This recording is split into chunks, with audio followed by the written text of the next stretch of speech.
And we are live. Welcome, everybody. And thank you for all those people joining us today. 39 to start with. Thank you so much for being here. And they keep coming. I'm Dr. Gabriella Kőrösi, and I'm here with Gill. And we just going to have an amazing conversation that we usually do.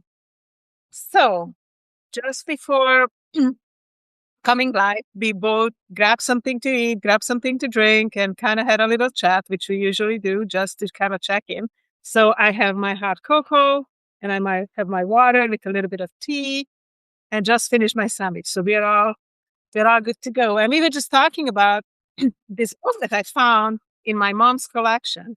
It's called The Way to Win, and it was written or finished in 1887 and then published by the Chicago Hammond Publishing Company in 1891.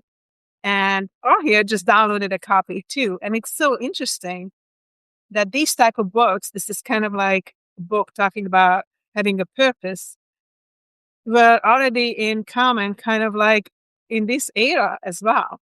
And for me, it was like super interesting to read this old way of writing, because I recently also found a book in Hungarian, which was talking about the old folk tales in Hungarian. I think you and I talked about that last time. And then Hall, of course, is like a dictionary himself. He read so many amazing books. So all of a sudden we just started to talk about different type of books. So, and he was telling me something that I didn't know, that in the time when this book was written, he was saying that this was kind of like a common theme in the era. So maybe, would you like to say something about that? Well, sure. I mean, the New Thought movement was coming up during this period. I mean, one of the big teachers of a lot of these people's name is escaping me at this particular point, as will happen. But she had some really severe illness that she cured with a mind cure. That's another thing they call this New Thought movement, the mind cure movement. Okay. Really coming out of this Christian Science background, if you're familiar with Mary Baker Eddy and her work. And the Theosophists were getting started around this time as well, with Helena Blavatsky coming over from Russia, after traveling all over the Orient and, gathering together all of these esoteric ideas and running into a ex-Civil War guy named C.W. Leadbeater, and Annie Besant was another Theosophist. So an awful lot of it was trying to sort of like distill out the wisdom of the ages. Around the early 20th century, you see even more of it manifesting in like the work of Manly P. Hall, who wrote this book of The Secret Teachings of All Ages. And, a really good source these days for this is Mitch Horowitz, who appears on the History Channel a fair amount as a talking head on Dan Aykroyd's Unbelievable. And he also writes on Substack quite a bit. Mystery Achievement, I think, is the name of his Substack. And his works, really do blow the lid off all this stuff. He's really done deep scholarship on it, probably more so than a lot of other people. Another guy to pay attention to who's still around and working on this area is Gary Lachman. Okay. And Gary was, by the name of Gary Valentine, his stage name, the basis for Blondie before he got into all this esoteric stuff and started writing books about it. Really deep scholarly works. It was not lightweight by any stretch of the imagination.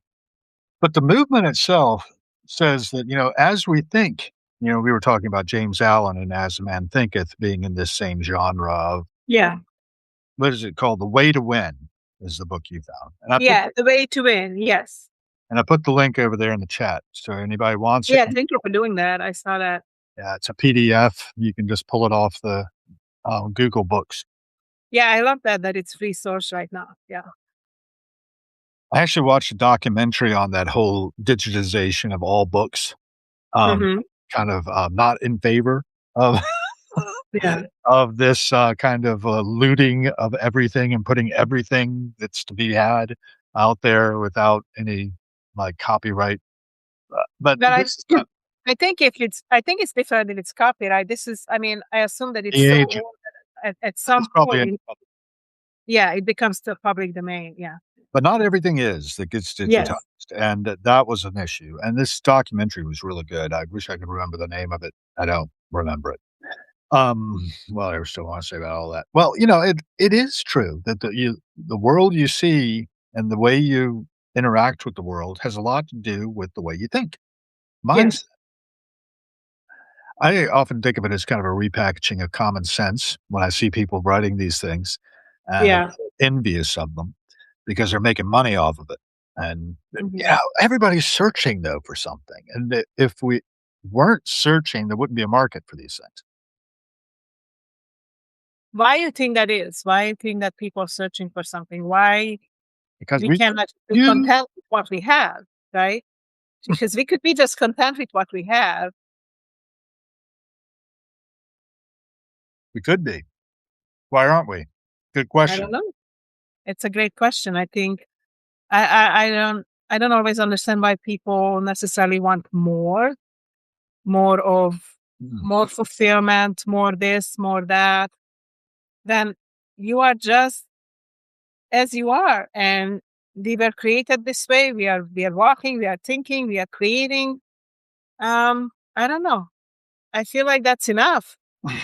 You put me in mind of a song that I like very much that my friend Odette did. I don't know if you saw my interview with Odette some time ago. We never met in person. We never talked eye to eye, so to speak, Okay. until we got online, and did a little Four Wings podcast. But years ago, I've probably the first tune I ever heard her do, and she's a musician, was called Okay. Childish Beau I can't pronounce it.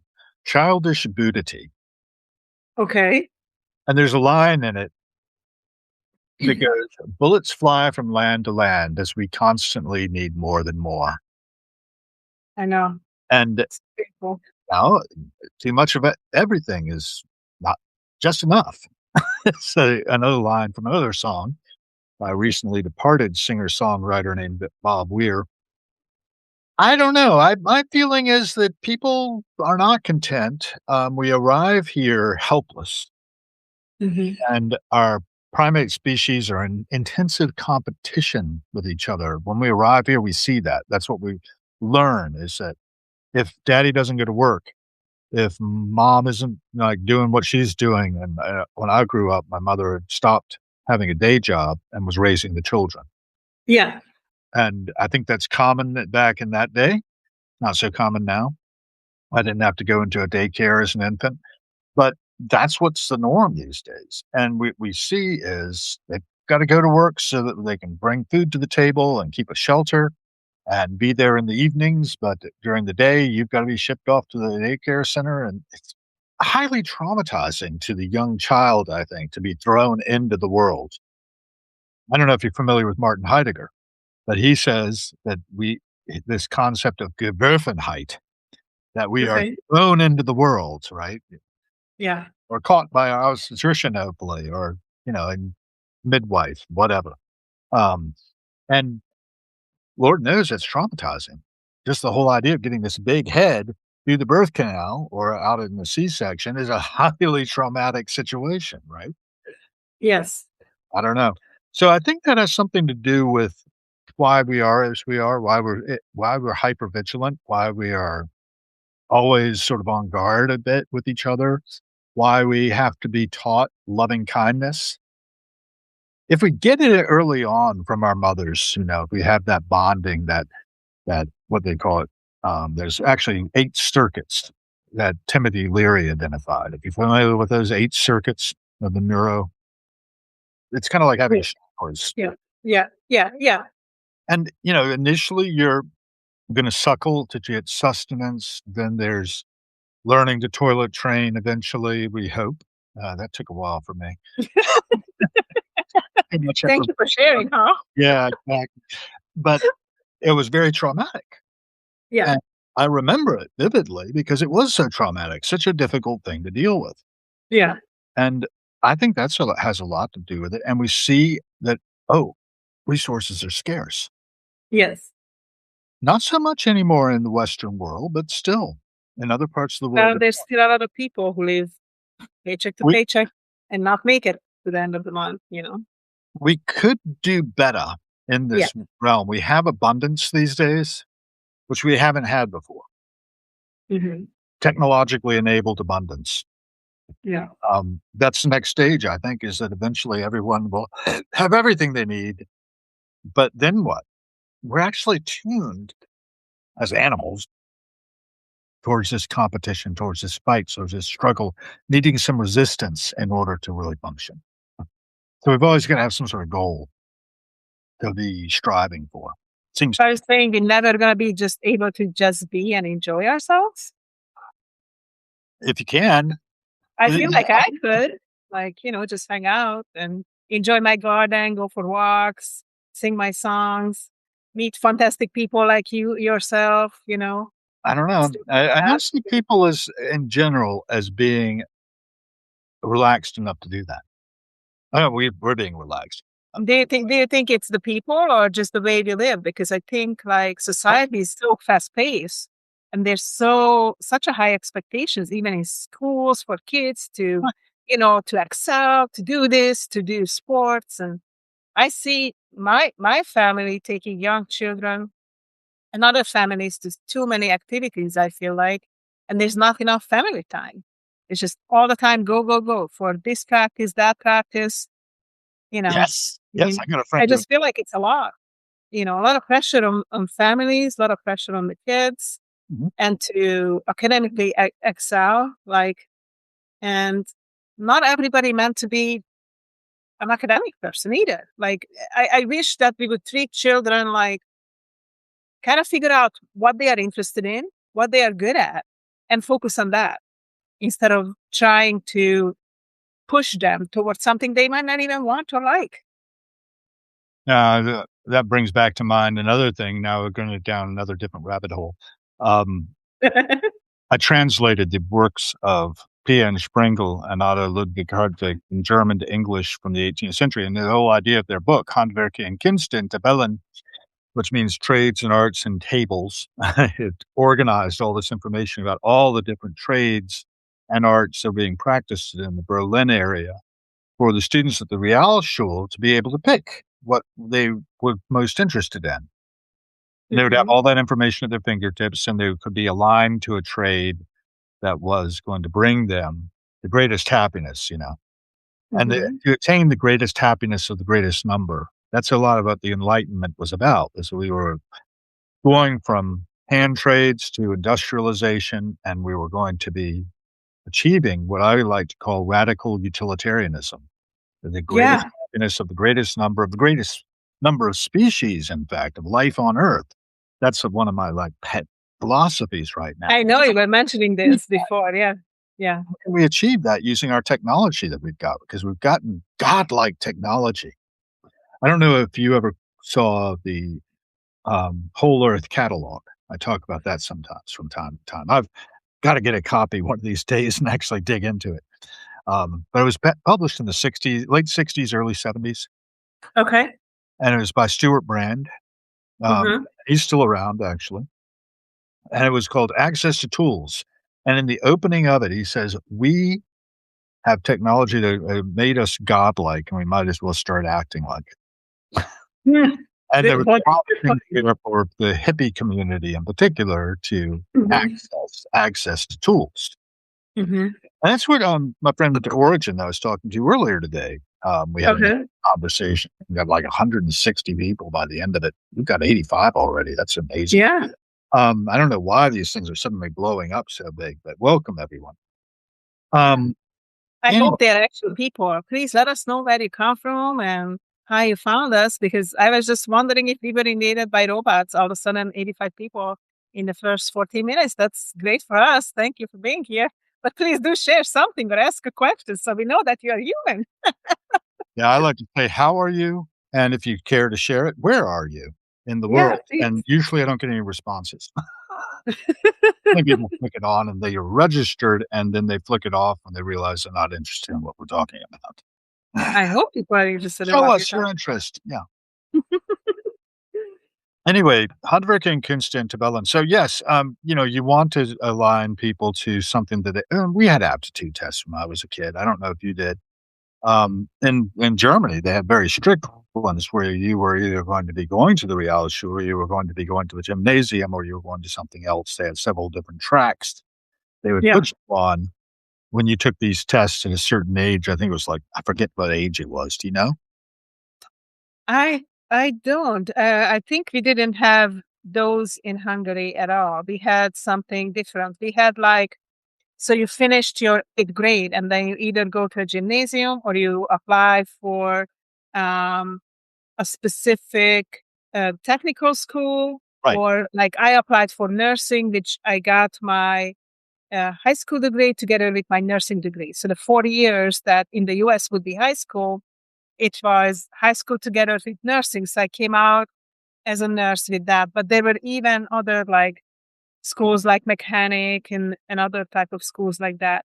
But now the system have changed. Now, even at the 4th grade, what I learned, you can take this specific test, which you get a score, and based on the score, um, you can pick schools and go into even a university level education at a younger age, which was like shocking for me to find this out. And really strong gymnasiums, like early gymnasiums, at such a young age. So, and then you can do that in the 4th grade and the 8th grade as well. That's my understanding of the current Hungarian system. Now, I was always told that in Hungary, the education was a higher level, that like in America, I don't know if that was true or not.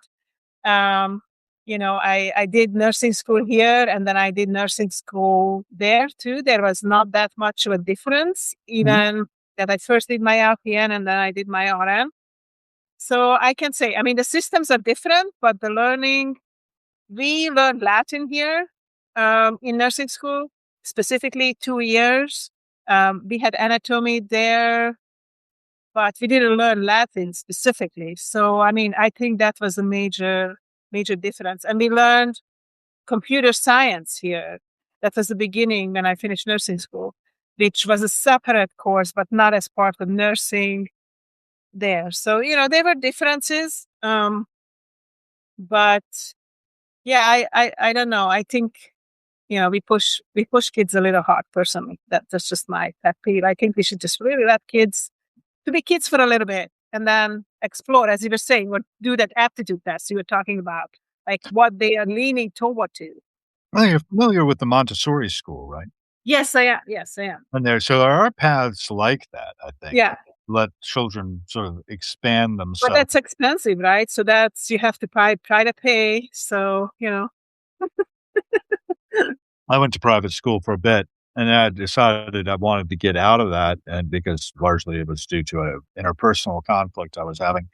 And, I went to public schools for the last 3 years, and, yeah, they're definitely a different level of quality there. I was still, b myself, so I ended up being put in advanced courses, and I don't know that I really belonged in them. I was quite often challenged, though, as I went through those things because, the stress and just the availability of the distractions that we're provided with in our culture was there. And Mhm. I don't remember it being particularly peer pressure or anything else, but, I ended up with problems with alcohol and drugs. And a lot of people do.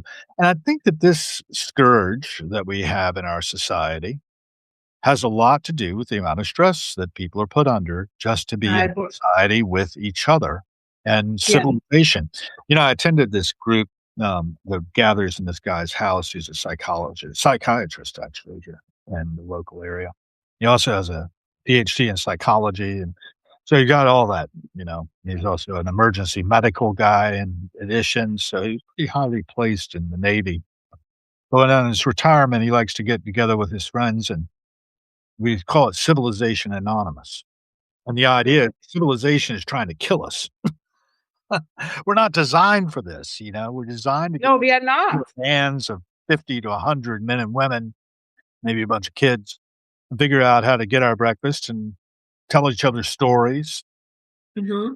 to keep our culture communicated Yeah. and pass it down to the next generation to be good ancestors. Yeah. And we need the time to be able to be a good ancestor with each other, and that's what we're taking right now, and just going live here with all the people who supposedly are here also listening in. Please do let us know any questions or wanna make any observations. They don't so far, it looks like. No, not yet. I keep trying. So please, And we supposedly have 88 people here, which is an amazing number. Thank you so much for being here.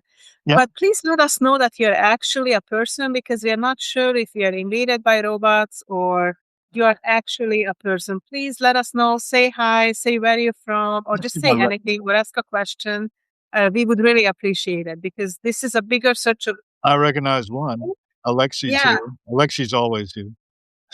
Okay. All right. Well, Mr. we'll see what's Jonathan up. Clark, I know personally that there's one there. Yeah, let's scroll. But I do want to say, regardless of the fake or not fake people who are here, for the people who will see this in the future in Substack or our YouTube channels, um, Yeah. that I do truly believe that we meant to be, tribal people. We meant to be in community. We meant to be sharing stories, learning from each other, supporting each other. So I think we are very, very disconnected in society, and I wonder if it's purposeful. I'm not trying to be, raising anything suspicious or whatever, but I do feel that we are so disconnected that that's why maybe there's that search that we are talking about. That I've got one on that. okay, all right. Share what you. I don't want your talk to go Give waste. me that. Keep on talking, and I'll get it for you. Okay, all right. So I think there's a big thing what you were saying about the mothers and the children. I think that is huge because the first 3 year, they were the ACE studies. Are you familiar with those? Yeah, about the trauma that the child had in the past, and Yeah, it had to do a lot. The first 3 years are so essential for the emotional support and development of the child. I mean, other years are important too, but the first three are essential. And you're right, if the child is separated from the mother and being thrown here and there, and it's nothing against any parent, please don't misunderstand. We know that current society is not working in a favor of moms being home with the children, except in Hungary. You actually get paid to be home with your child in Hungary, which is which and is amazing, I'm not but positive of the situation in Denmark, but I think Denmark has very generous paternal as well as maternal. oh, that's wonderful. So any country who is doing that, thank you so much for doing that. So far of them, Denmark and Hungary, if there's other countries about that, I expect that's great. Sweden, most of the Scandinavian countries have quite good social support. I think Yeah, Germany, I don't know if they support that, but I hope they do. I So would bet we Germany shouldn't do that and in America. probably Yeah. the Europeans tend to be more enlightened, I must say. And Well, thank you. As I'm in Europe right now, we quite thank you. they're not quite as resistant to socialized medicine, for instance, Yeah. as we are, where we have been, if you ask my opinion, led by the nose into a situation where it makes sense for health insurance companies to be able to make a profit. They couldn't do that until the 1970s under Nixon administration. I wish we And could like strip as that, just exit out. but, Like, you know, killing off those systems that cause certain people to become extremely wealthy, well, they're gonna resist you heavily, and because they've got lots of money, they can do it. Particularly because we passed something called Citizens United, which has nothing to do with citizens really, and has everything to do about corporations being able to buy the Congress. Anyway, I could go on, and I'm probably need to be fact checked on all of that. So if you feel like fact checking me and correcting everything to truth, I really don't. great. I want to go over this though, because this is we talked about isolation Yes. and what that causes. And I know you particularly have had a background in addictions counseling, correct? Yes. Well, as I was an addiction nurse, not a counselor, Addictions but a nurse. nurse. But Yes. then you know about the medical care of the addict as they try to recover, correct?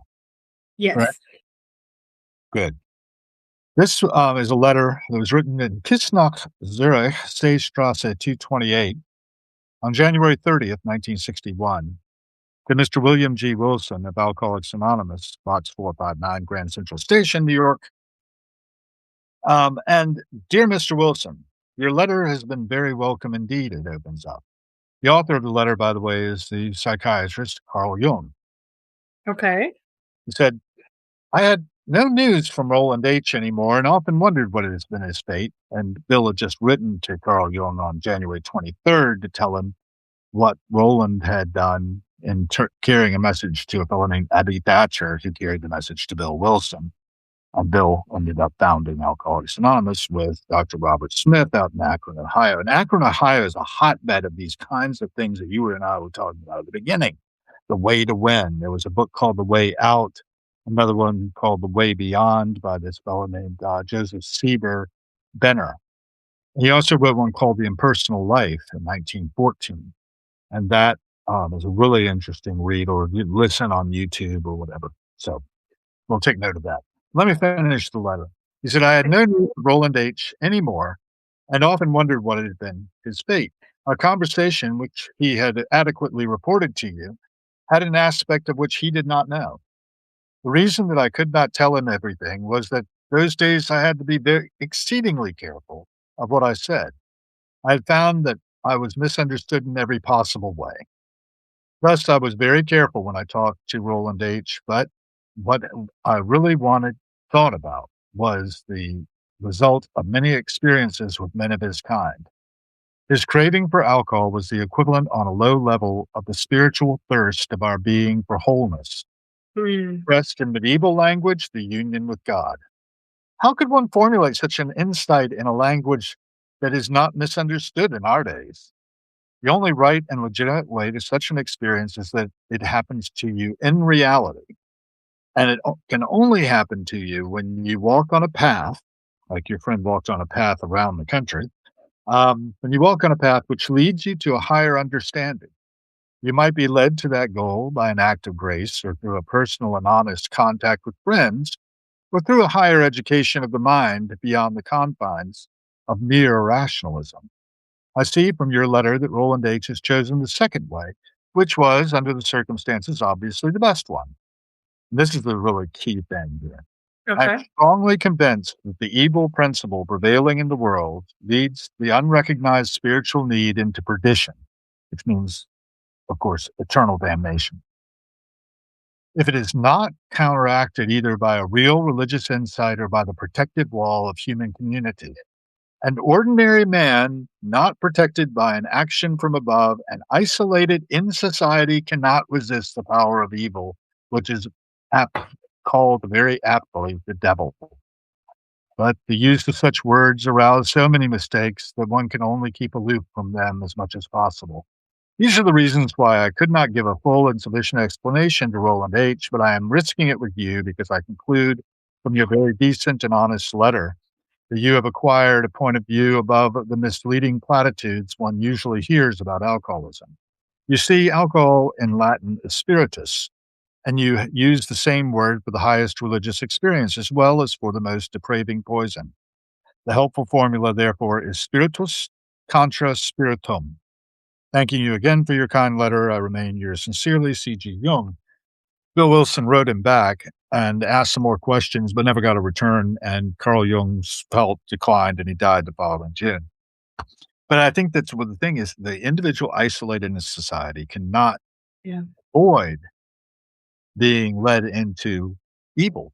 And if you look at how we behave towards one another when we don't know each other, like when we're in our automobiles, for instance, we behave like barbarians. Well, I don't, but I know a lot of people do. It's actually really bad in And Hungary. People like even like point finger at us and just, I mean, many scream at us. And I don't know. I usually let people go. I mean, you go if you want to go ahead. I I'll think you get out of your understand my way. point, though. Yeah, I think but you understand the point. yes, I do. That many people do behave very badly towards one another, They and we they behave much awful. nicer. Awful. People are awful. I Did don't you know hear why. about the peace marchers by any chance? Here in Washington, we just had the peace walkers come up from Fort Worth, Texas. They walked It 2,000. just happened? Yes. They No, I walked have. 2,300 miles in 108 days and then spent another day or so here. And I think they went on up to Annapolis. But bottom line is, like, I did get to see them passing by. These are a bunch of Buddhist monks. One of them Okay. lost a leg on the way due to an accident that happened, injured a couple of them. And the one was so severely injured, he lost his leg below the knee. Oh A my God. dog with them as well, a dog that they had collected apparently in India. There's a nice Okay. picture of the National Cathedral's head priest rubbing the dog's belly. And somebody, Okay. and, dogs know good people. And but about 10,000 people apparently were out in the lawn around the National Cathedral when they arrived there, and they spent some time talking. And then they came to the next day to the Lincoln Memorial and talked. And it looked a lot like back when Martin Luther King spoke from there in 1963. Okay. August of 63, he had spoken from there and gave his I Have a Dream speech, as you may know. Yes. So it looked a lot like that scene with all the people on the National Mall. Wow. Cold out there. I went down to see him walking towards the Lincoln Memorial, but then I just walked on home. I didn't bother hanging out after that. But you can catch it on YouTube and catch it on the little Substack reel. Okay, we'll check it out. But the point of that is that these monks were saying what you were saying a little bit ago. Why can't we just Yeah. be peaceful and be present with each other? Why do we always have to be achieving something? Why do we have to always be winning? Getting back to the book, The Way to Yeah. Win. Yeah. The way to win is to basically tune your thinking towards an abundance mindset and inventory what you have. It's, for instance, if I look behind me, I can see that I have a lot of stuff. I can have gratitude for the things I have and not spend Yeah. all my time feeling like, oh, I don't have that and I've got to have this. So that's me. I think I do feel grateful for what I have. I feel grateful for my life. I feel grateful for some things I have. I think I have more things than what I need. So I try not to get new things. I came up with this thing too, as far as possessions, that if I buy a piece of clothing, I have to want it bad enough that I'm giving up two other pieces of clothing that I have, that I'm going to donate or gift away or however. And that's with everything else. So I don't want to just get more stuff. I rather have experiences, like this experience now coming to Hungary, seeing family, friends, or just even traveling or go out to the forest or whatever it is. I don't like gifts like I'm meeting my sister and his kids tomorrow. We are going to a place that one of the kids wanted to go to. And I made cookies. I made healthy oatmeal cookies. That's what I'm bringing. I'm not buying Um, more, stuff. And for many people, I brought chocolates that a friend made, and I ordered it from her. Like I'm just and bracelets that I made, or things like that. yeah. Trying to not to add to the waste. Um, and I brought papers that I made from recycled papers, and I made little pictures from them and stuff like that. Made Hmm. journals from papers that I created, because I don't want to add to the burden of stuff. I Yeah. think we have enough stuff. We have so much stuff in this world, so much garbage, so many things that we do not need. Um, I have a hard time with books because I do love books. I write them, so I cannot say don't buy books. Please do buy books. I mean, if you want to buy them in hard copy or ebook or audiobook, doesn't matter. But yeah, the books is kind of a tough one. But I did donate a bunch of books too. Um, you know, so I definitely need to do that, but I won't. Past his prologue. I yeah. just hang with all these books. I got this one here, actually. This is another one of those New Thought movement, Uh-huh. Emmett Fox. Okay. Here with him. I wonder what he says for today. Okay, let's see. You never can tell. Let's see. Yeah, here's my former landlord's information and tucked in here from like 2004. Okay, so you will see what Emmett Fox say, and then I will open a Yeah, page please. here, Let's and we're see what gonna that says. see what this guy says. John February Dale. 13th is forgive us our trespasses. And it leads off with forgive us our trespasses as we forgive them that trespass against us. That's from Matthew 6:12. This clause is the turning point of the prayer.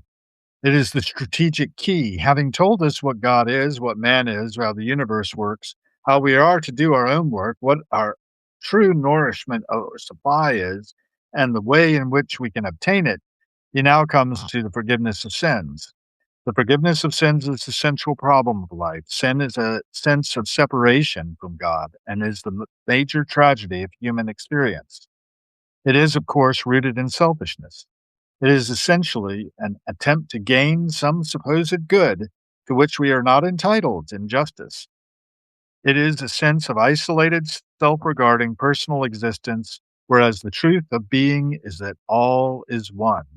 Our true selves are at one with God, undivided from Him, expressing His ideas, witnessing to His nature, because we are all one with the great whole of which we are spiritually a part. It follows that we are one with all men. Evil, sin, the fall of man, in fact, is essentially the attempt to negate truth. We try to live apart from God. We act as though we could have plans and purposes and interests separate from Him. All this, if it were true, would mean that existence is not one and harmonious, but a chaos of competition and strife.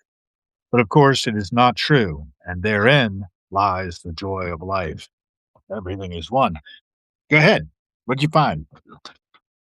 Well, I opened this book, The Way to Win by John T. Dale, that was written in 1887, on page 185, talking about marriage. And it says, Theodore Parker says of marriage, Mhm. men and women, and especially young people, do not know that takes years to marry completely two hearts, even of the most loving and well sorted. But nature allows no sudden change. Marriage is gradual, a fraction of us at a time. A happy wedlock is a long falling in love, but the golden marriage is a part of love which the bridal day knows nothing of. Youth is the tassel of the silken flower of love. The age is the full corn, bright and solid in the ear. Beautiful is the morning of love, which prophetic, crimson, violet, purple, and gold, which it hopes of the day to come. Beautiful also is the evening of love, with a glad remembrances and the rainbow side turned toward heaven as well as earth. There's much food for thought in these suggestive remarks. And it goes on and on and on about marriage like this. It's very weird. That's all I'm going to say. Yeah. Hi, Hi. Lee. Oh my goodness. Lee actually said hi. Yeah, Lee and I know each other pretty well now. He's been on my Oh, show. wonderful. Welcome, Uh, Lee. Assemblywoman Deborah Mozzarelli is here too. She I've seen often. So welcome to both of Wonderful. you. Thank you so And much for joining. yeah, always good. I've got another one of my daily readers here. I've got so many daily readers around, stuck here and there and everywhere. And this Okay. one, Patty Smith's Book of Days. Let me share that with you. Let me Okay. see. What are we up to now? It's the 11th, 13th. A little hard to see the picture. And aha. You remember I was mentioning Joseph Campbell earlier? Yeah. Well, I'm in good company. There Okay. is The Skeleton's Key to Finnegan's Wake. Okay. And I don't know if you've ever heard of it, but the key is equally incomprehensible as the comment from Patty Smith, at least. I find that very nice because one of Joseph Campbell's first publications ever. Gotta shut Benji up there. He just popped up on my phone, and I don't want that. Um, but Joseph Campbell's "Thou Art That" we were talking about earlier, and its Yes. very first publication. This was first thing published after his death. The very first publication he made was a Skeleton's Key to Finnegan's Wake. I'm pretty sure. Fact check me on that. I'm not 100% sure. I'm 99% sure. And Finnegan's Wake, of course, is the book by James Joyce. You're familiar with that, or have heard of it? No? Probably heard of it. I am honestly, I'm bad with names unless it's somebody that I just love so much that I read all their books. Well, I James Joyce would be a challenge, let me tell you. Finnegan's Wake is not written in conventional English, although it is Okay. English. It's kinda like, have you ever heard of, Ulysses by James Joyce? Yes. That's very famous. When people celebrate Bloomsday and they go all around following the course Leopold Bloom Yeah. spent in Ulysses, but, yeah. There and I just love that we have all these artifacts of our culture that we can dig into and that can enrich our lives. Yeah. But, of course, our friend Joseph Campbell was trying to do was give a tool that would help people understand Finnegan's Wake and understand the references that were being made because it's very dense, very rich language. You're Mhm. familiar with physics. We have our particles like neutrons and Yes. protons are actually made of quarks. That word quark comes from James Joyce's Finnegan's Wake. Oh, nice. Okay. Three quarks from muster mark. Anyway, I forget the exact quotation, but it's a made up word. It never existed before James Joyce created it. Oh, that's funny. I Yeah. think all of us create all kinds of fun words just by accident too, and then use it in our families or as a joke. And but yeah, that's fun. I had no idea. An easy work day for once. Yes. Well, it is nice to have an easy work day, and we're on the verge of Valentine's Day, so I think that's probably why your reading ended up being one on marriage, even though it was a random choice, right? Oh, that's a good point. Yeah, that's a good point. It's coming up. What do you think about Valentine's Day? Well, I think it's basically just another corporate Yeah. thing. It's generating a lot of traffic for material stuff that I mean, my wife and I were really needing to do that for each other, Yeah. but for people who enjoy the celebration, and I remember it as being whenever I was not in a relationship, as being a tremendous weight, and Mhm. I was very rarely in a relationship on Valentine's Day, actually, during my walk in the wilderness of romance, which, is just bizarre. Well, all Yeah. of our human relationships with each other have this, and at least in my case, I think have this kind of fraughtness about them, this kind of feeling of can I trust anybody? And I Yeah. think we all betray each other at different points in our lives. But that idea that was coming through the Emmett Fox reading is that the truth is we're all one. At the end of this thing, we're going to remerge into that from which we emerged in the first place. I talked about the pleroma when it started out, the idea of the fullness from which all that appears to be emerges and back into which everything falls. And it's we're rising and falling. And that's why a lot of our religions are actually based around agricultural gods. The rising of the wheat and the, harvesting and then the chopping up and ingestion and excretion and the cycle goes around. It just keeps going around. And So I don't know if you heard about this. Lee just said now Galentine's Day is a big thing. I don't know what Galentine's Day is. Are you familiar with that, or should we ask Lee to come and tell us about it? sure. Lee, do you want to join us? I can see if I can. See if you can jump in here, Lee, and let's bring Pico into. Pico is his Oh, bird. He has a bird. oh, for single woman. Oh, okay. Lee, you want to join us for a minute? I can check. I don't think I can invite anybody. Um, Share the notes. Yeah, sure. You got Okay. sure. Okay. So I'm But just sending you an invite so you can jump in and tell us about this says we're and waiting for have a you. discussion since yeah. Have you met Lee before? You know Lee already? No, I don't think so. Lee's got a hell of a story. All right. No pressure. Where are you? We are waiting for. There you are. Ooh. Eee. Hi, Trying to get Lee. Thank you not so in the much for sunlight. jumping I'm in and sitting joining around us. here, trying not to be dimmed by the sunlight there. No, great. Hi. Hi. Welcome. Yeah, I was just seeing on the news today, it's all big that they're calling it Galentine's Day. So it's for all the women who don't have a Valentine, they all go out and celebrate on their own. I love it. So it's a way for, I guess, I don't know what they would call the male equivalent. Doesn't really, I don't think it would lend to the Galentine man No, or it doesn't really go. boy. No, it doesn't. Galentine's Day. I don't know. Valentine. I don't know.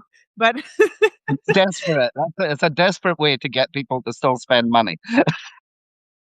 I agree, and I agree. We were just talking about what, Valentine's and Hall was saying the same thing. And I just feel like too, it's just consumerism basically, because I feel like they should be nice and kind to each other every day, not just on a day. And I don't need more stuff to be, that doesn't make me happy or Yeah, appreciative.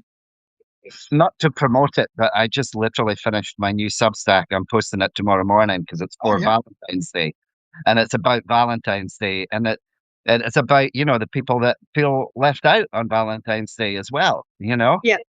And I also mentioned in it a silly story from when I was a kid. I sent my mom a Valentine's card I thought it was the greatest trick ever. And I said, I'm going to send mom a Valentine card. Now, bear in mind, I'm an only child as I tell this story. So I'm going to send mom a Valentine card, and dad will be so jealous, and mom will think she has a secret admirer. So I sent the Valentine card to mom from question mark. I love it. I thought I was so clever. That was You'll never adorable. guess who this is from. I bet your mom figured out really quick who is it. Yeah, I know. There wasn't even another child to compete with. That is great. Should we have you in Jersey or in Manhattan? I'm in Manhattan. I'm in Manhattan. Colette's in LA, so I'm in Manhattan. All right. All right. Living the life. Yeah, just to introduce Lee a little bit, Yeah. Colette Nelson in LA right now is the proprietor of Contour by Colette. Is that right? Yes, Contour by Colette. And she's like our an NP, a nurse practitioner, among many Okay. other letters behind her name. But you both have a background in bodybuilding, right? Is that how Yes, you met? yes, This yeah. good connection? In fact, if I spin around, you'll see her in the background there. Oh, okay. Yeah. Right. Yeah, exactly. And I've had her on too, and we talked a bit about, particularly peptides and use of, and just generally people's health and the way in which our healthcare doesn't really do it all the time, and how Yeah. you need people to be informed to know that you can get things like I think we were talking about her battle with, diabetes, right? Mhm. That you can get inhalable insulin now. You don't have to necessarily always use the, wow, however you put it. I think my father used to shoot himself in the stomach with insulin. Yeah. Wow. Yeah. So that's not necessary anymore. You can get No, you get the inhaler. inhalable. I don't know if I have an inhaler around here. Usually she has something lying here, but I'm not seeing one. But No yeah, examples. Okay, there's no. usually one lying somewhere. Oh, here we are. I knew I wouldn't have to go far. It's by I'm trying to put it in the camera. Hold on a second. Okay. It's this. Hold on. Why am It's I going going back all the and wrong forth. I way? feel Why? like Oh. Why is it so difficult? So I it remember I wants to saw a quote show your that, face. It's I think aiming yeah, it's I yeah, there. put it right in front of your face. There. that's amazing. So it's actually inhaled insulin. So you take it in an inhaler like this. So you just puff like that, and that's your insulin dose instead of having to inject. Only works for fast acting insulin, of course, not the basal insulin. but it's still a game changer for diabetics. We no longer have to inject. And then, of course, you've got the continuous glucose monitors now. Means you don't even have to prick your finger to see what your blood sugar is anymore. All great advances. That is Yep, I think amazing. it's important information to get out there. That was one of the things we were doing on Harrowings Live. We've got to have you guys back sometime, Lee. Yeah, sure. Any time that I can pin Colette down to do them. That's the part, right? Yeah, you know me, I've got nothing in my calendar. But let me check. Actually, Fine. I was just sharing a thing from Book of Days, as you probably saw. Oh, I missed that part. I was skeletons. working right up until about 15 minutes ago. And there's the Yeah. Cairo. What was about 15 minutes ago? Sorry. Yeah, I was working till about 15 minutes ago, so I admit I only joined about. I saw you were live, and I thought, oh, let me try and hook in before he disappears. Yeah, I was just sharing her, because this is a daily reader, just sharing the thing about the 13th of February, and it Mhm. happened to be just one sentence. She was showing the skeleton key to Finnegan's Wake, and so Oh, right. just the key is equally incomprehensible. And Finnegan's Wake is incomprehensible. Anyhow, You were mentioning Ulysses. I saw one of the original copies of Ulysses at the Antiquarian Book Fair a couple of years ago in New York. wow. It was a giant book. I mean, it was maybe about, I don't know, it was about at least a foot tall by a foot And wide. show your book. What's that? I was asking Gabriella to right. show her book because she just found an old book Oh, that we yeah. started out talking about. The Way Oh, to right. Live. This was The sun is written in blinding the view of it. 1987 Oh, right. Yeah. It's by amazing. John T. Dale. Yeah. Maybe worth something. Maybe. It's in Hungary too. She's in Hungary, by the way. Oh, wow. Just for now, I'm visiting, but yeah. Yeah. and also- Right? You're still in Foot? Mhm. Yeah. Okay, you are still in Foot? Yes, I am. Yes. So it's a worldwide. Unsay thing. I just found out that it blends an ancient Roman fertility rites, Lupercalia, with the Christian feast day of St. Valentine, which I think we all know about. But I did not know anything about Lupercalia before. The pagan festival in mid-February, they celebrated this honoring fertility and the coming of spring, involving rituals with animal sacrifice and whipping with goat hides. Wow. So make sure you get whipped with a goat hide. I am not planning to do that, but thank you for the Yeah. suggestion. Can't see So that being a popular Valentine's Day activity. Depending, of course. Let's bring it back. We have to, we're not following the old traditions anymore. Still there's somebody out there going, don't knock it till you try it. Well, birch switches are supposed to be nice out here. Never done the sauna thing when I was in Denmark. Oh, right. Yeah. Yeah. The woman I but I'm moved with, definitely looking forward. How rapidly the your conversation story. goes downhill. again, Gabriella, I didn't get it. No, I think there was just a disconnect with the internet for a moment, but I was just saying to Lee, I'm definitely looking forward to reading your Valentine story. And just before you came on, while we were waiting for you, Paul was just saying that you have a fascinating story. So I'm not sure what he was talking about, but if you're willing to share any part of your story. Oh my God. How? What were you doing? This could go on for a day now. Was it Rambling Raconteur?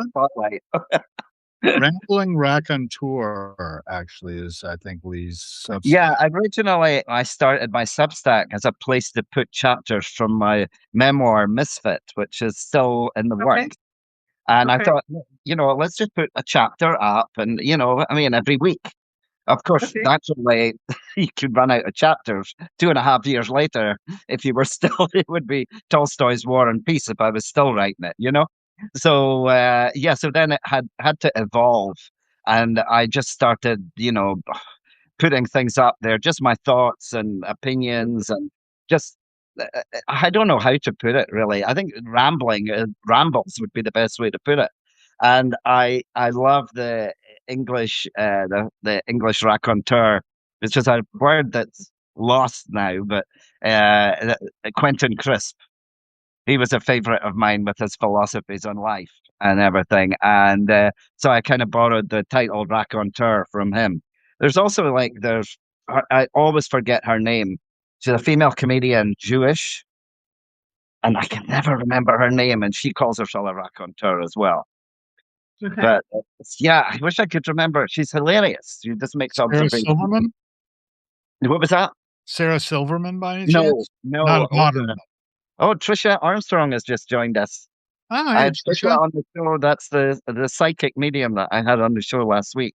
Right, and Oh, she's down in wonderful. Virginia, not far from where I lived, right? Yeah, yeah. Trisha's in Virginia. We're in Virginia, Trisha. See if you can take that. I can't remember which part she's in. Yeah.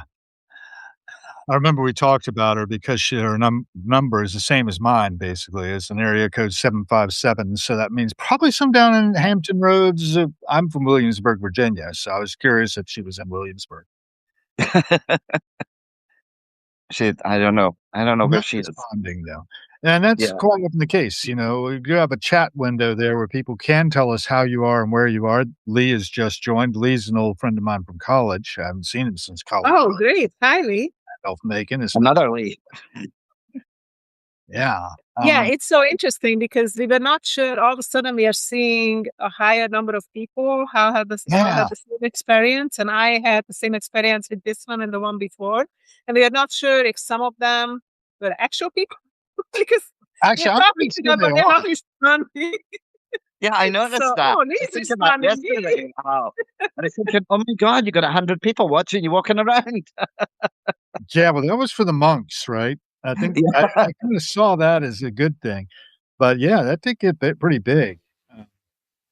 Yeah, Lee, you were on when that guy accosted me, right? Didn't want to be on. Yeah, that's a That was typical pretty New funny. York thing when he was. Every country, you know, you're walking down the street, you're filming the passing show, and and that guy was just like really hostile, and he like I know. I'm in like had his camera in my face, and I was like, so what?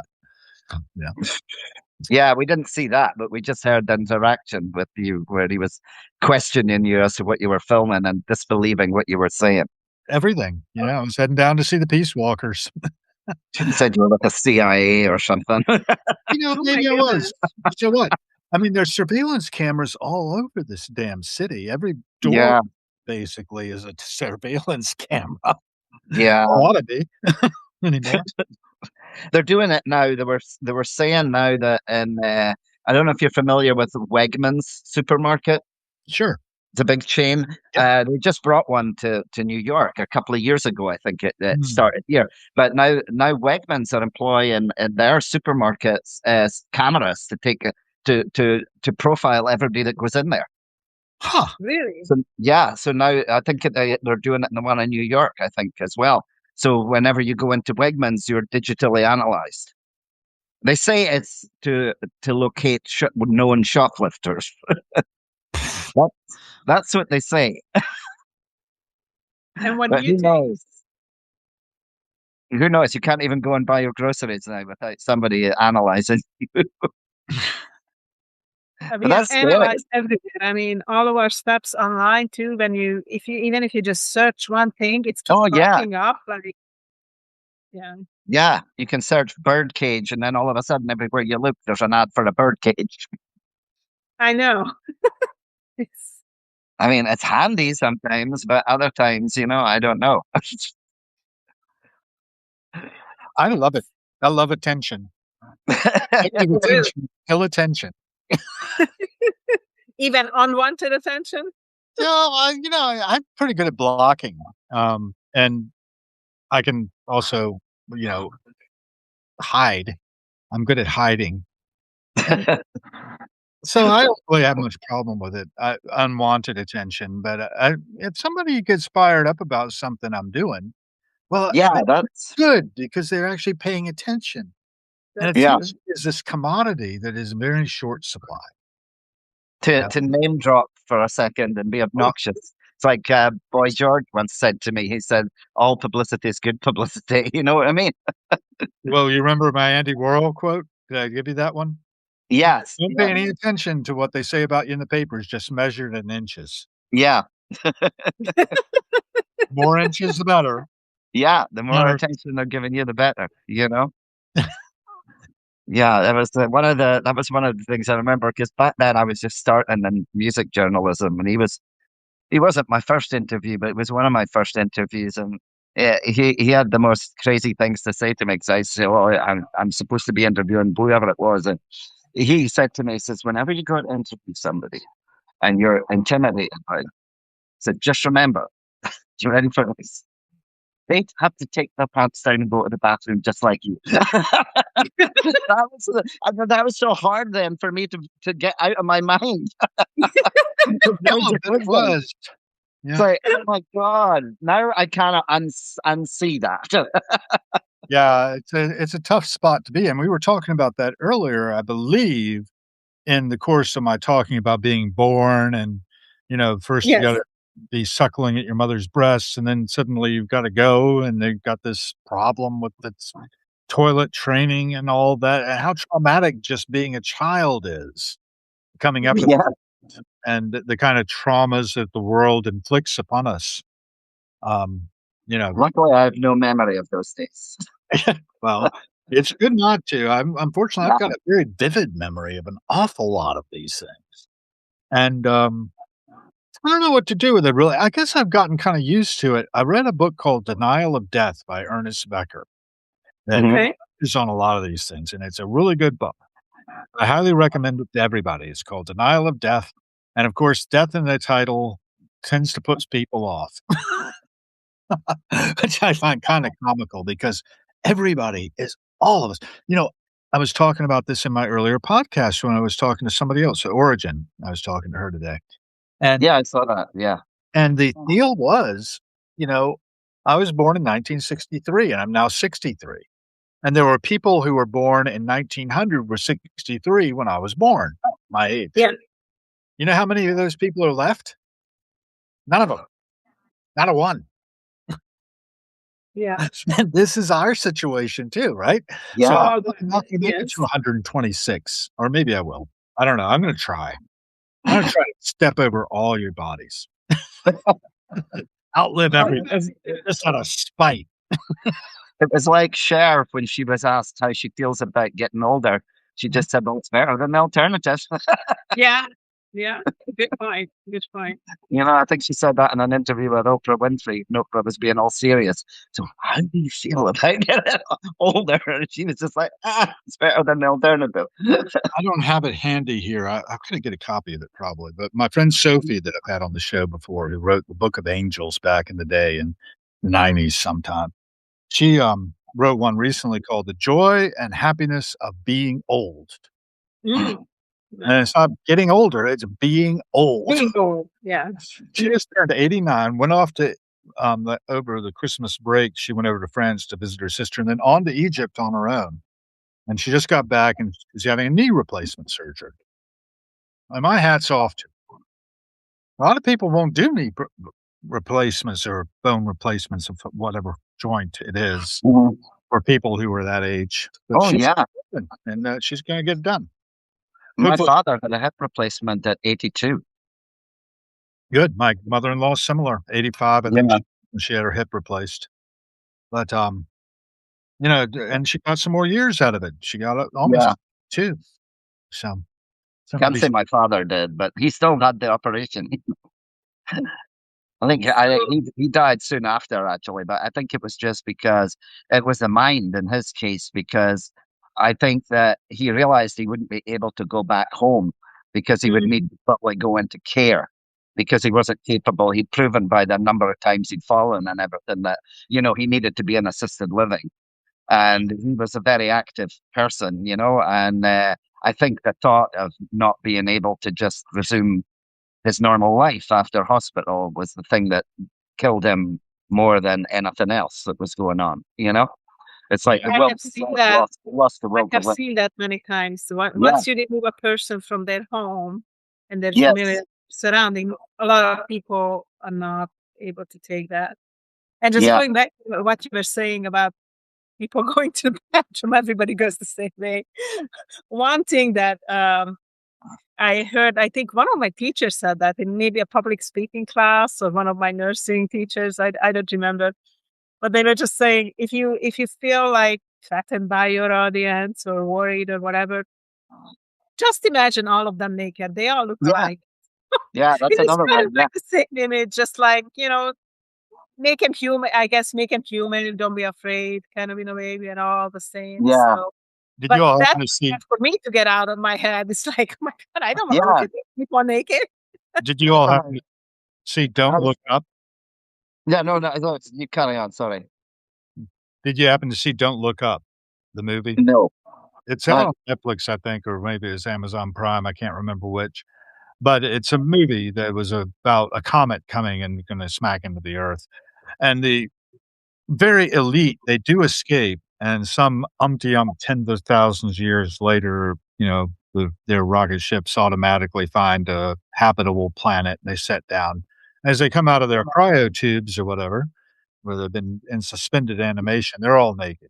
And it is a good scene to see how very much alike everyone is, but regardless of what sex they are or anything else. And yeah. we were not very genetically diverse because of these like bottlenecks in our evolution, like it about 70,000 years ago, plus or minus, I think maybe 74. I don't know. I wasn't there. There was an explosion of an Indonesian island called Toba, and it Mhm. reduced the human population to about 6,000 breeding pairs. I can tell by the genetic studies, right?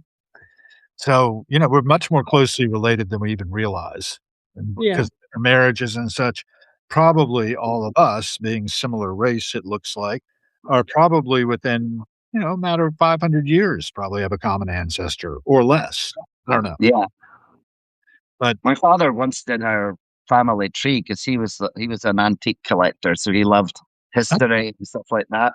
So he traced our family back, our family shield back to the Rock of Gibraltar. Oh, wow.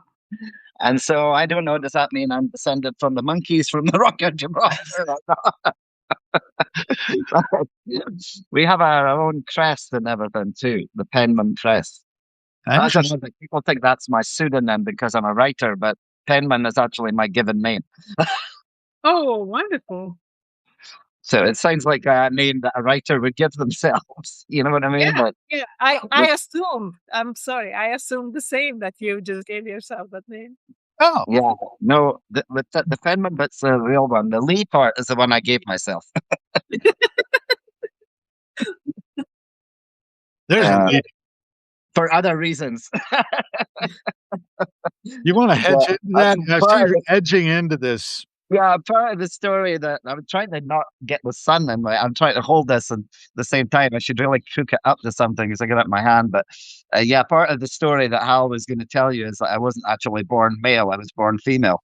So my name was Karen. So obviously I had to change that. You see, Okay. I never would have known that unless Lee had told me too, and that's pretty funny, I think, that, I don't think it's necessarily I don't know, is funny the right word? But it's So interesting. odd. Yeah, it's odd. It's interesting. It's whatever. Yeah, and it's like, wow, how about that? And But it's like you were saying about childhood memories, though. It right. goes back to childhood memories in that was 4 years old when I knew. 4 years old. Now, bear in mind, I was born in 1962. So this was 1966. There wasn't nobody knew what transgender was. Nobody really. So for a 4-year-old child, I went to my aunt when I was 4 and asked her where you go to get sex change operations. Can you imagine my Age aunt? 4. I was 4. And I Okay. remember when I mentioned that in my book and in the serialization of it, I had some kind of attacker person on Substack at that time, and they wrote a nasty comment, saying that they started off by saying, "How would you possibly remember when you were 4 years old?" Says, "Well, I do remember it's 4 years old because I traced it. It was before I started school, and I started school at 5. You know what I mean? Therefore, I had to be 4 because I can't think I was 3. You know what I mean? So I think 4 is a safe number to say." But yeah, that was a guy I ended up having to block because he was so upset about me being transgender. He said, you should just go away and kill yourself. You know what I mean? And it's Um, just like, okay, A block. lot of hatred. Yeah, you can't let that bother you. You know what I mean? Yeah, Wow.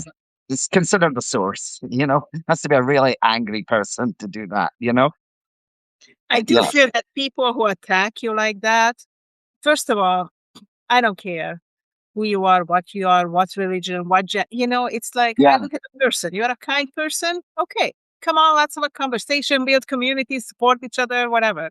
If you're a nasty person, I'm going to block you and get the hell out of my Yeah. way because I don't need you in my life. You know, Yeah. yeah, the mother-in-law like that. Okay, long story, old story. Not, don't need you in my life. But it's like you why you do that to people, get to know you as a person, and why you need to be nasty. I don't understand that. It's so Sometimes interesting. it's fear. I like to think it's fear sometimes. I used to have a Yeah, guy like that in the gym. He was this big bodybuilder guy. And when I transitioned, I had to do it openly in the bodybuilding community because as a writer at that time in that sport, I had to explain because if I was going to shows and things like that, people were going to see I look different. You know what I mean? yeah, So I did a couple of articles on it for the bodybuilding press at the time, just so that this is the story. So you don't need to ask. There's all the information. You know what I mean? But yeah, this guy was really against it, and he used to stand there and watch me working out with his arms folded, like in the corner, like scowling at me. And the funny thing is, once he took the time to get to know me, he became yeah, my biggest supporter. yeah. It's 'Cause- get to know the person, and I do feel like people who are really close-minded and people who are like angry at you, they have a problem.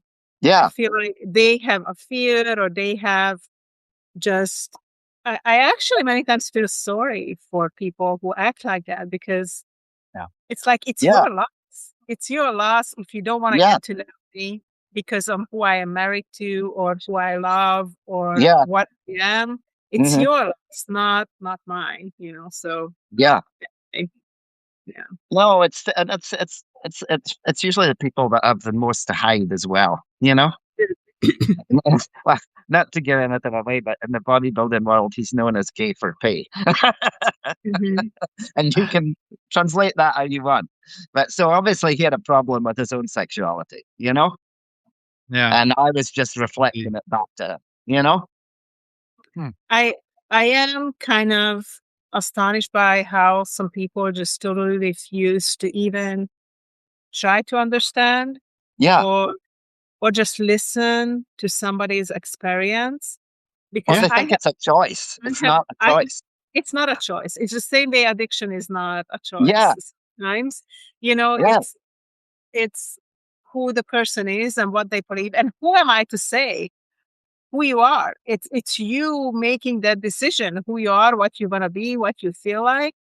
hmm And what is more astonishing to me is that we see so many examples in the animal world, and we are Yeah. mammals, right? So, eh, you know, it's just I don't know. The lack of understanding is shocking to me sometimes.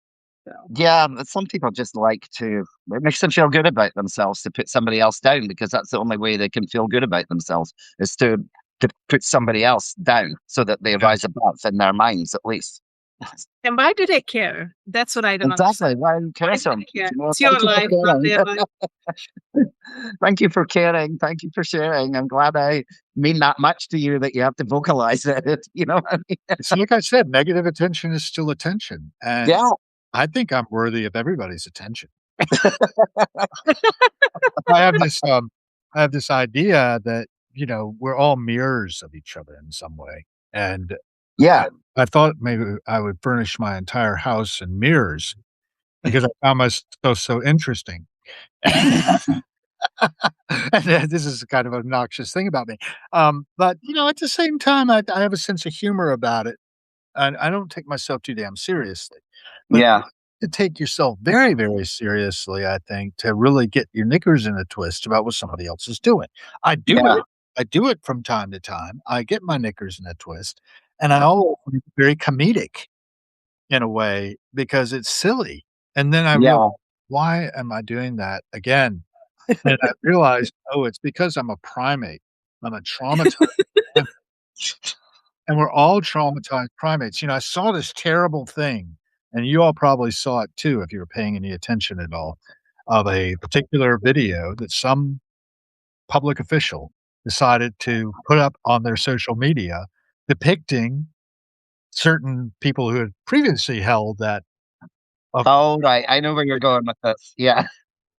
as animals, but Yeah. the people said, "Oh, they showed them as primates." I was like, "We are primates. We are Yes, we primates." Yes, they showed these people as apes, that's what they wanted to say, Yeah. but they said primates, and I was like, "Why do people get so sloppy with language?" And I get really upset about Yeah. that. And, well, how much time do I wanna waste being upset about any of this?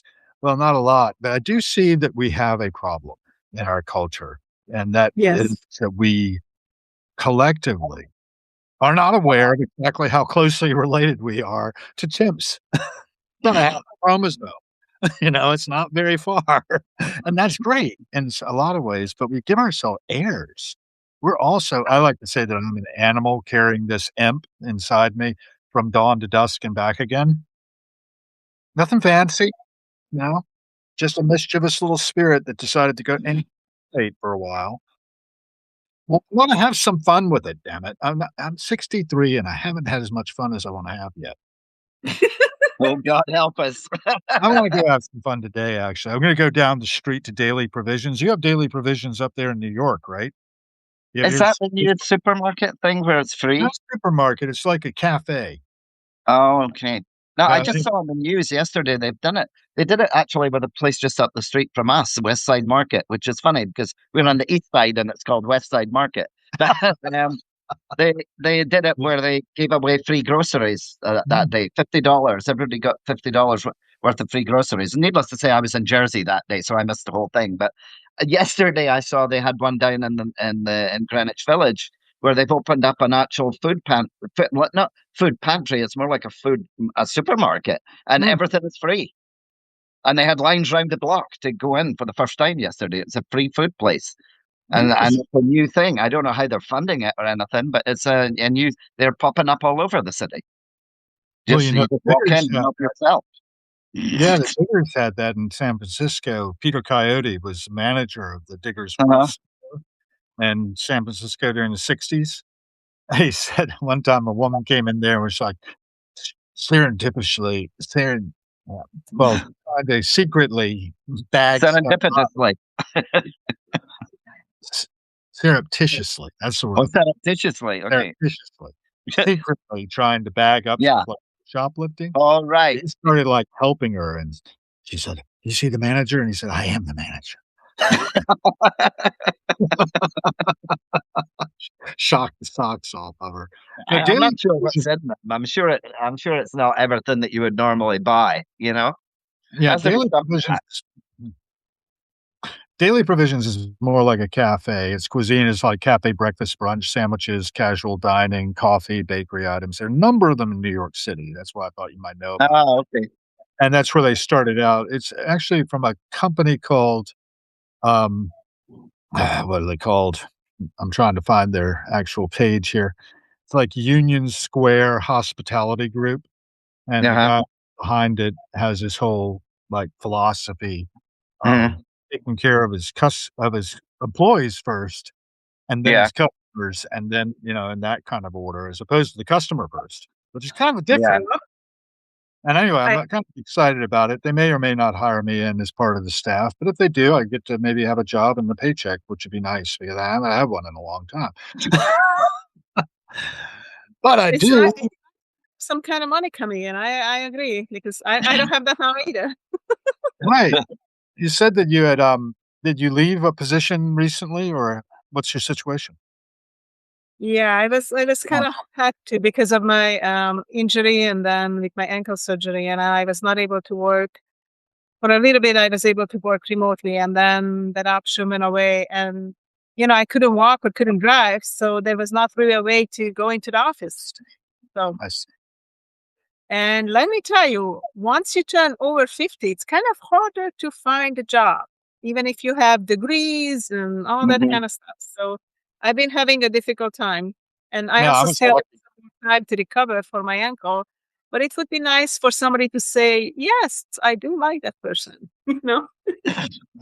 She had a really bad fall, by the way, Lee. I don't know if you knew Oh, previous conversations in India, of all places, and Yeah.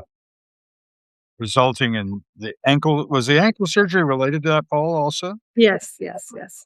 Oh my! ankles are the worst. They take forever to heal. Tell me about it. My Yeah, surgery was in October. The fall happened in April. I finally got a surgery in October, and now I can walk. Yay! okay. You know, but I still have to do a lot of exercises, and at Yeah, least as of now, my ankle doesn't look like this. yeah. It's more starting to look like an ankle. Oh, good. Yeah, I did a trivial ankle injury in comparison, but I was my own fault. I hurt my ankle somehow a couple of years ago, a couple of summers ago, and I just kept walking on it. And some Oh, days I would come home and it would be like, you know what I mean? And of course, at that point, it was I still don't know what it was because I didn't bother getting an X-ray or going to urgent care or doing anything like that because at the end of the day, the prognosis would be the same, the treatment would be the same, regardless whether I'd broken it, sprained it, torn it. It's still rest. You know what I mean? Elevation, rest. And I tried wearing one of those boots, but no, I can't do this. It's just like I can't wear one of those ankle boots. So I just kind of struggled along with wraps, but it took about 2 years. I'm finally now able to not wear a wrap on my ankle, but it took a long. It's still a mystery what it was, but it wasn't serious enough, to. But it was also impeded me walking. When I first did it, it was like something. It wasn't the Achilles, but it was like something tugging on the back of my ankle if I started walking too fast. So I had to walk really slow, and I used to just take my phone and pretend I was texting somebody because I'm one of those really crazy people who think everybody's looking at them. So, and rather than think, "Oh my God, that poor guy, what did he do to his foot?" I'd be like, so that I would justify walking slow because I'm texting. oh, So yeah. what? Not drowning, waving. You know what I mean? I'm the not drowning, waving guy. I'm about to slip away. I'm going to leave you Okay. two in your conversation, and Origin could slip in here for a couple of minutes, she says, so maybe she can take my slot. So Okay, I thought it was time for I this can try interview, to though. bring Origin in. Yeah, Yep, let me see if off I I can put go. this in a stand so that my hand doesn't. Origin, stand by. There you go. All I'm gonna right. put it. Bye. Leaving the Bye, video. Hog. I'll be back later. Don't go away, No, Lee. no, no, Hang in. hold on. Cancel. I'm trying to cancel. That's it. All I'm right. just trying to put this on a stand. Maybe I can stand it at the computer because Let me I've been see if holding I it can in my bring hand. It's like I feel like I'm Origin. in one of those concert videos where your arms start giving out.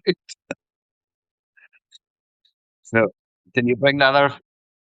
Yeah, okay, yeah. So that's the thing.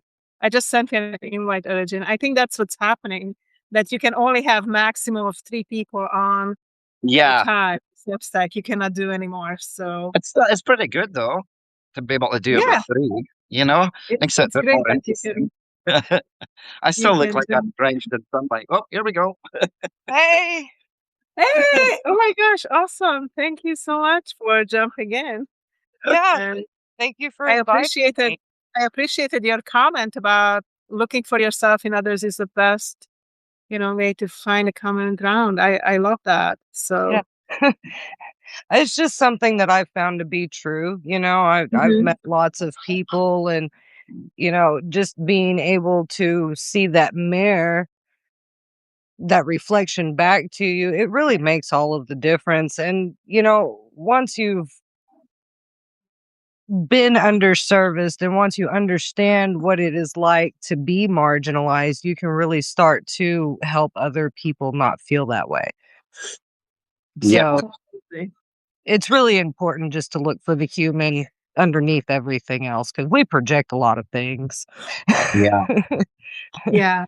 Yeah, that's what Yeah. we were kind of talking about earlier when, just different people's attitudes to, like for myself, I don't usually broadcast it, but I probably am broadcasting right now that, that Yes, I'm you are. transgender, but I don't usually go around going, "Hi, I'm Lee, I'm transgender." You know what I mean? But some people who find out or whatever, 'cause I've been on television talking about it stuff, so it's not like a secret, but it's also not.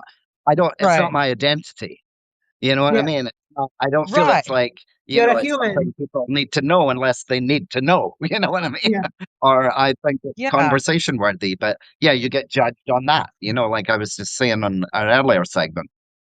People just have an Yeah. attitude about it. Like I made the choice, but it wasn't the choice. So again, until you've been in Hmm. somebody else's world, you just don't know what it is. And I don't Yeah. presume to know anybody else's journey. I'm just, getting through doing as little harm as possible. And whatever joy you can find, hold on to with both hands. I agree. Yeah. And we live in such a fear mongering paradigm Oh now. God, Turn yeah, on yeah, media, turn on the phone, whatever it is, and there's something that's going to scare you. And so you really have to be careful where your attention goes, because it yeah, is the most valuable thing that we've got going for us right now. yeah.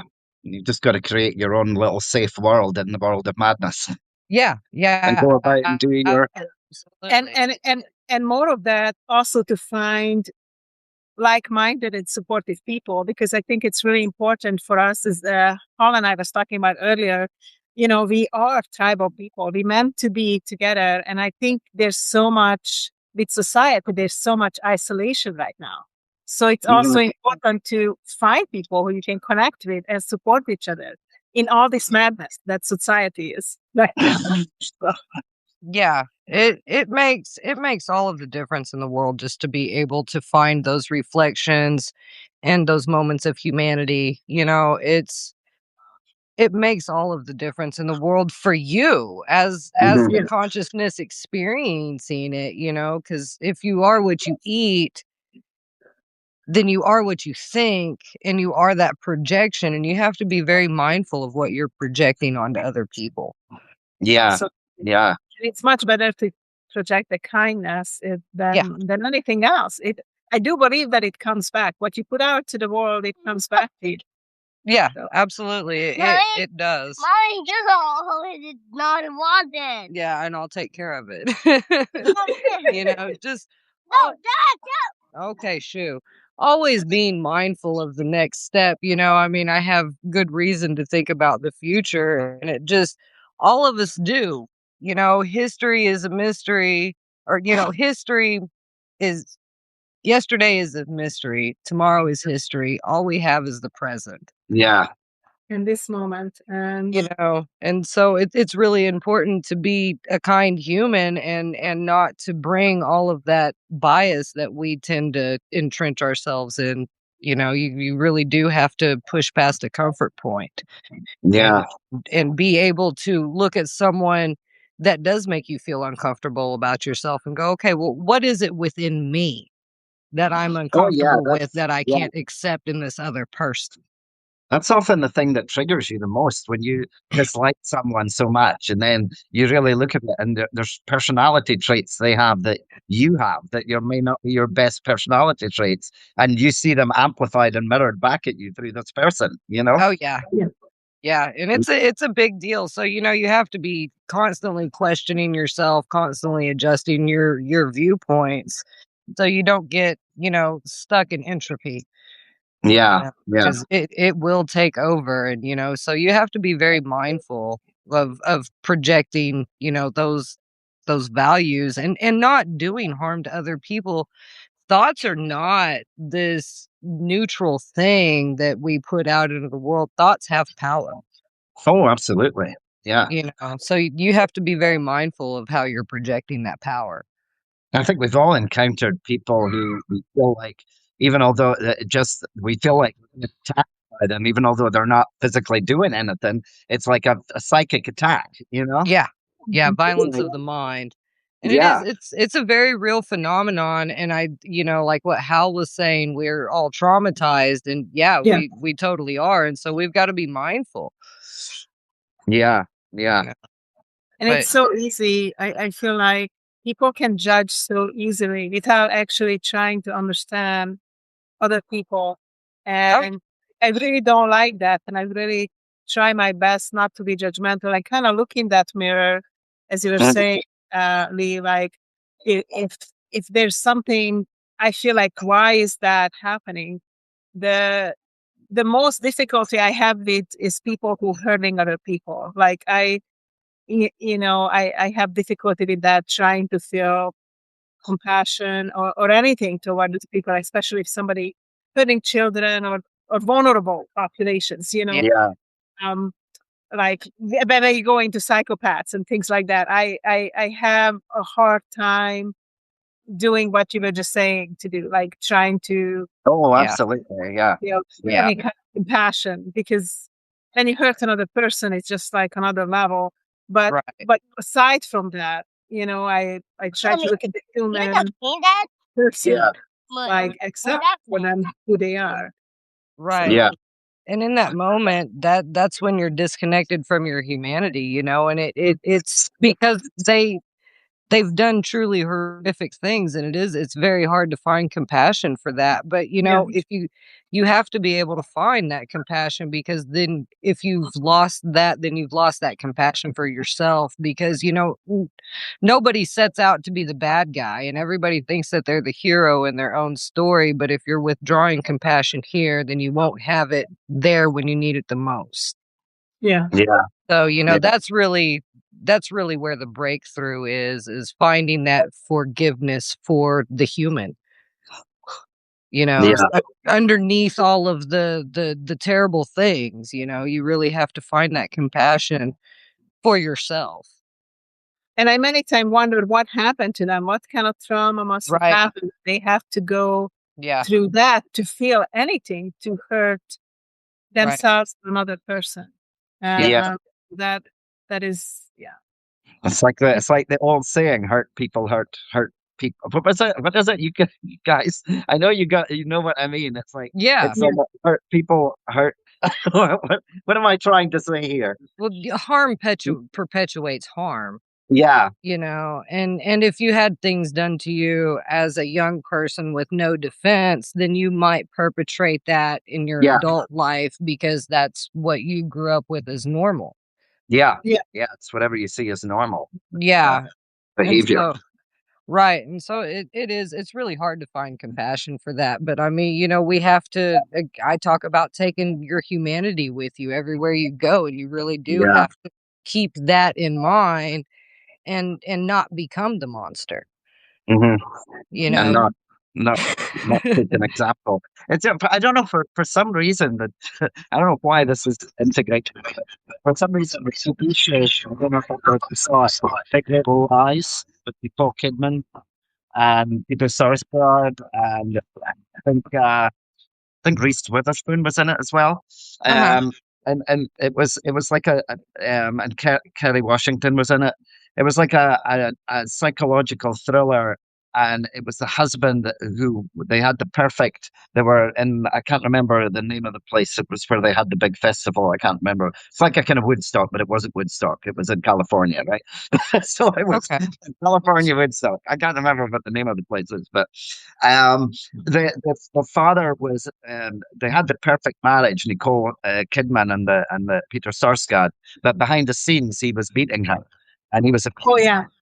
and it was just a case of, and she was trying to get away from him and everything like this, but everybody thought they had the perfect marriage in the Yeah. outside community, and it was when he grabbed her in front of her son, and he would do that, he would hit her.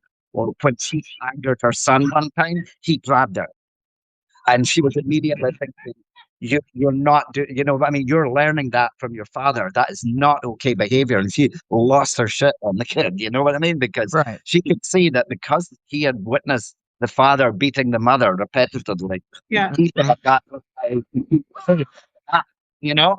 So when something displeases her, he beats the person, and he was Right. getting in trouble for beating up kids in school as well. Because that Yeah. was a learned behavior. Monkey see, monkey do. Yeah. Yeah, I mean, kids do learn things from the parents. So if Mhm. that's what they see, that they think that's normal when it's Yeah. not. Yeah. And our normal is not someone else's normal, and normal in and of itself is kind of very misleading, actually. So, it just, we have to use our critical thinking and our judgment, and we really have to look for the humanity and the truth in everybody, Yeah. and and Carl Jung talks about doing shadow work, and I think that that's really important, to acknowledge that we are flawed, and not be just like so judgmental of other people that we're suffering from the same shortcomings. What is going I on in love the I love background? all the background noises that's coming from your origin, and your camera is off, so we can't see what's happening. But What can is you tell us what's happening? I'm happening in hearing the like background with the twins or rooster and the kids? Sorry, it's my phone is, like I said, when in the chat, I've got my phone's gonna drop off any second now. Okay. I have a homestead and my kids are running around, and yeah, it sounds like a lot. Your video is That's frozen, great. but you can hear everything going on in the background. yeah, Yeah, it's just sorry. so mysterious because we can't see it, but we can hear all the sounds. What's Well, happening? It's like a fun. Hollywood sound effect factory going on there. Yeah, I can't even see my screen. I'm like, what the heck? Sorry. This is my life, guys. But we Completely prevail. We unedited. got Like, on. The show there must you go go. on. It's Well, I funny. appreciate you joining us anyway. With Yeah, all the no, stuff thank going you. on. Yeah, thank you guys so much. And I guess I'm gonna drop off now. And I really appreciate y'all inviting me on. I'll be podcasting Sunday. If you're interested in joining, just hop on with me. Yeah, I'll Okay. definitely enjoy it. I'll definitely watch at least on Sunday. I All try and right. catch it on Sundays. It's my one day off, so I try and catch it on Sundays. Yeah, wonderful. And nice to meet you, Origin, and see you in person. Thank you so much for joining, and looking forward to connect in the future as well. Bye. I think she's gone. Yeah, All right, Lee, it's you and me. So, it sucks again. I don't know what you interest. I mean, we haven't met before. This is the first time we met through Yeah. which is kind of cool. I really like this, how we like jump in and Yeah, I've seen you different on those people. broadcasts before, and I've watched a couple of the broadcasts. I just don't always have it's always like in the middle of the day when when we have patients and things. We have a telemedicine practice, so it's not like we have patients, although we do sometimes have the odd patient come into the apartment thinking it's an office. Yeah. But yeah, it's telemedicine. So right now, this is like a no patient day today. I just have we're learning the billing, which is not easy. So Yeah. we're doing the whole billing thing, and we've got a billing call at I think 4 o'clock this afternoon. But we only had one patient today, so that wasn't too bad. Some days are just crazy. It's back to back, Yeah, But I can imagine. So, as somebody who worked in healthcare for 30 years, I can definitely yeah. know know about that. So, I don't know if you want to share a little bit about what you do or what you guys doing or anything like Well, that. what we do and what I do are two different things, but Okay, that's fine. what Either we way, do. whatever you want to share. Um, what we do is we have a pretty comprehensive practice. We do aesthetics. So we do all the Botox, the fillers, and stuff like Mhm. that. Does that from here. We have our own office space in the apartment where she does that there. And then on the regular front, we do telemedicine where we do weight loss, we do peptide therapy, we have a lot of diabetes patients, type 1 and type 2. Colette's specialty is type 1 because she's been a type 1 since she was 8. So she knows And I the think I disease. saw part of that podcast with Hall. I think when they were talking about that. Yeah. Yeah. So yeah, that's her passion project, the diabetes, helping people with diabetes. And of course now, weight loss is big, everybody wants, everybody wants to lose weight these days, so, and peptides are really becoming very, like, it surprises me how many people know about peptides. I mean, because they're so new, the form Yeah. of, medicine. But I mean, they do work. They definitely. Funnily enough, I was talking about my ankle. I used what they call the Wolverine blend for Okay. it's a TB 500 and BPC 157. And I tried it on my ankle because I was a little, because peptides to me go way back to the bodybuilding days when you were seeing Yeah. all these massive guys saying that they used natural peptides, they weren't using steroids, and you knew they were using steroids. You know what I mean? So to me, peptides were just that's what they tell you, but they don't want to tell you what they're really doing.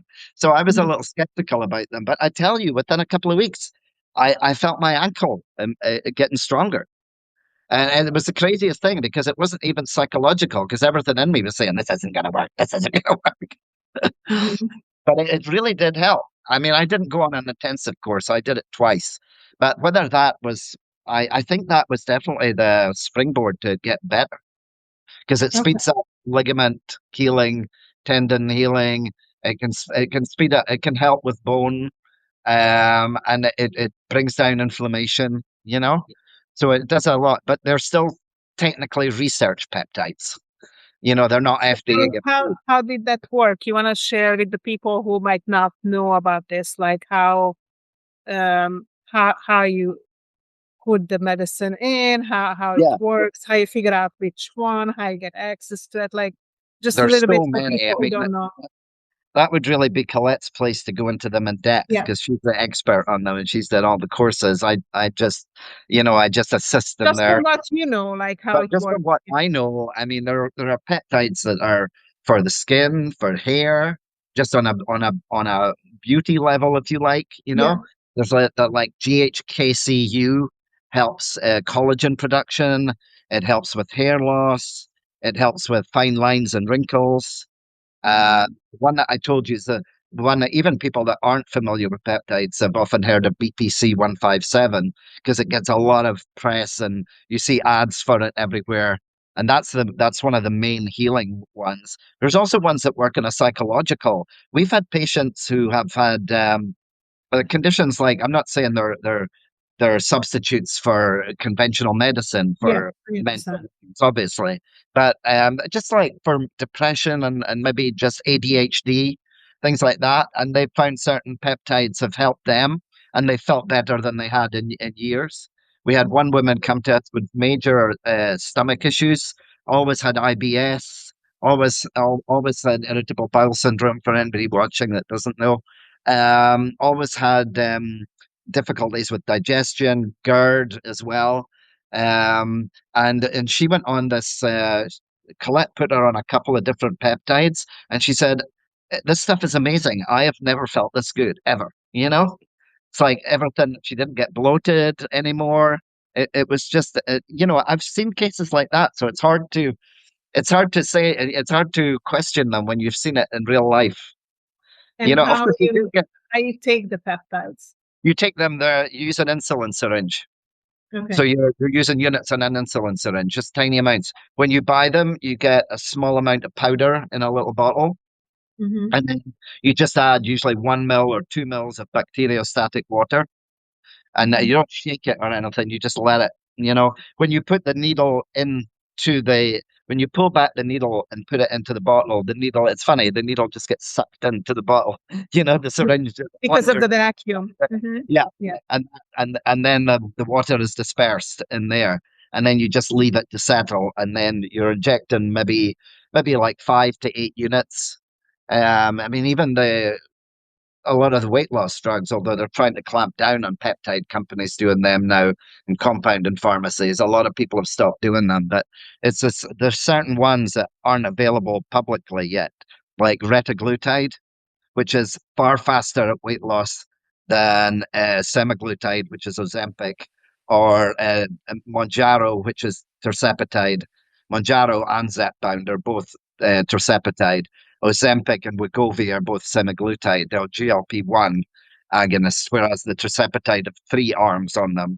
So they're more effective, but retaglutide is a step above even that. But it's not. I think they're bringing it out on the market this year, and then they'll try and clamp down on all the places that are selling it, in compounded pharmacies. Because Mm-hmm. right now, the only place you can get it is a compounded pharmacy because it's not available yet.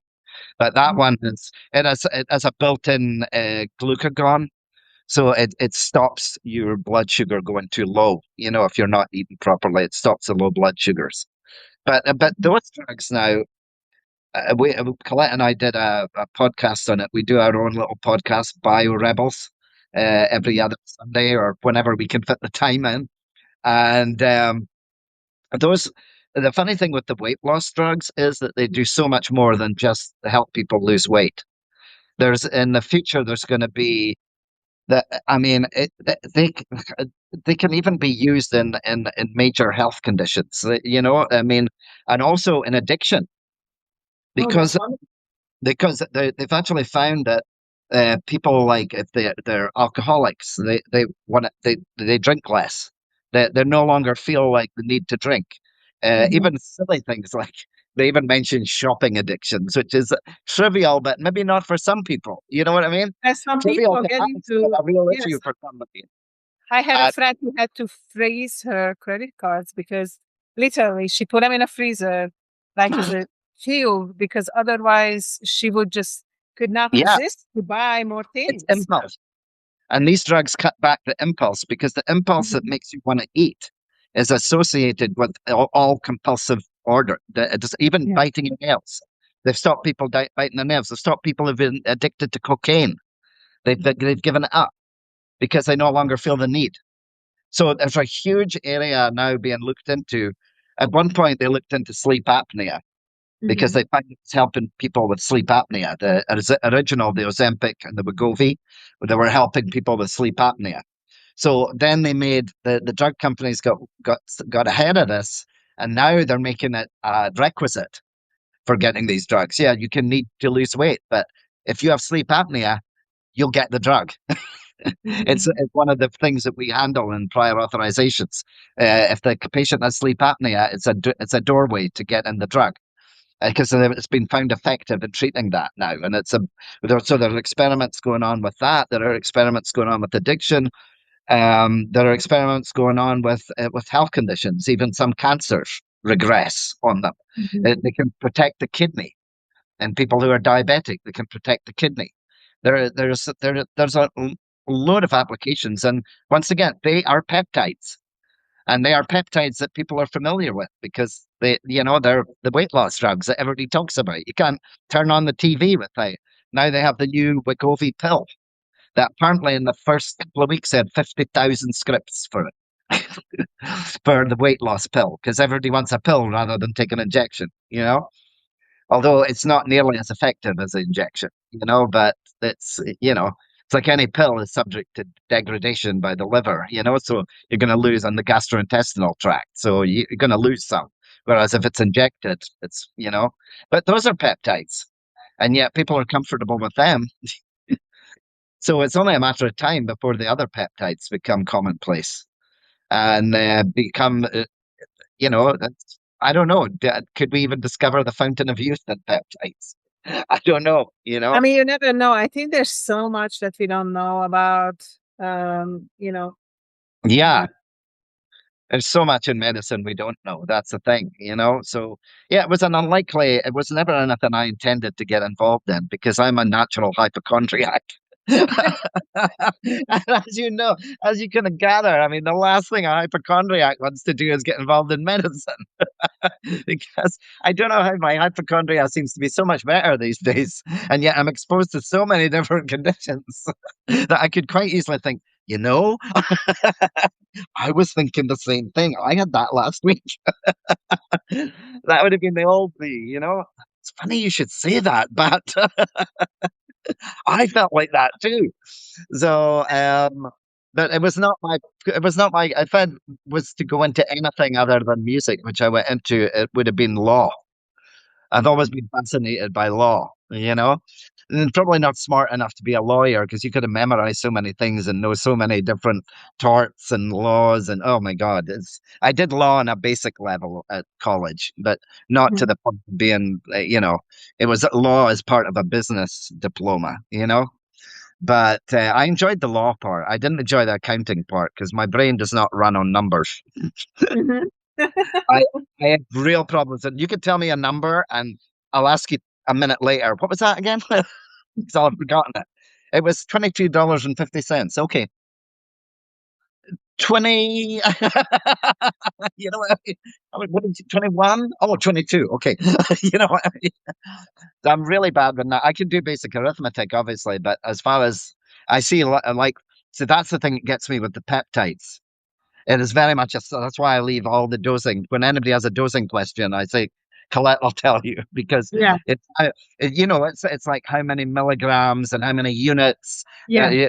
how many milligrams of bacteriostatic water do you add? How many units do you draw? I would be like, no, don't ask me. I don't know, so ask Colette the dosing on it. But yeah, so that's primarily what we do. But myself is I became a music journalist from leaving school. Oh, So wonderful. I wrote my own music column at 16. Oh, nice. I got a hold of we used to have a free weekly newspaper in the little village in Scotland that I grew up in. And there was this guy, I think he was a school teacher, actually. I think he was a school gym teacher or something. And he used to write a weekly music column called Sounds Around in the weekly free music paper. And I remember I just submitted an album review to him because I always liked music because my mom was always playing music. And, she was a big Elvis fan, you know what I mean? And was always playing music. And so I submitted it and he put it into his column that week. And then I would submit an album review every week to him, and he would put it in. And then when he came, he said, I can't do this anymore. Do you want to take it over?" And I was like, for 1 second, yes. So I took it over, and then I turned a column like this into a full page. Nice. And then I ended up working for the music papers in London. I just publicized myself and became, known that way. And yeah, music was always my first love, music and writing. So and never medicine. That was by default, But it's nice to help people, Absolutely. And you know. music is just it's so beautiful. It's some of the music is so enchanting. It Yeah, really, music is therapy in itself. Music is yeah, therapeutic, I mean, and also it's like people always have a song that they hear and that reminds them of a certain thing, yeah, yeah. That's like that. But I don't know if the music we're hearing nowadays is going to be as memorable to the generation growing up now as the music when I'm not going to age you like me, but when I was growing up, you know what I mean? And where you can still hear, for example, I can be walking in a supermarket and I can hear Carly Simon, "You're So Vain," and Mhm. it'll sound like a new song. It doesn't age. Certain songs Yeah, that just don't age. yeah. It's just like you can hear them and they sound as fresh now as they did in 1973 when she released it, or 1972. I can't remember, but it still sounds fresh. I just don't know if we're going to be listening to Taylor Swift with the same, "Oh, I remember." No offense to the Swifties out there, but I just, It's I like different. the music coming out of this now. I don't know. I don't think it has the legs.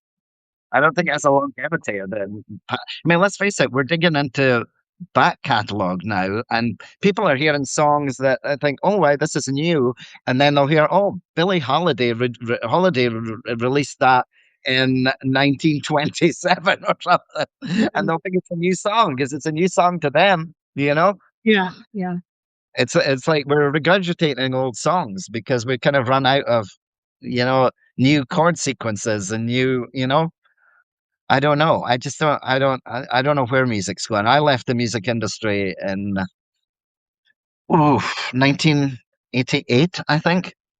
I Mhm. was in it from 1974 to 1988, about maybe 1976. Yeah, maybe 1976 to 1988, 89 when I left because it was starting to it was all rap and house, and I never Mhm. liked that kind of music, so Yeah.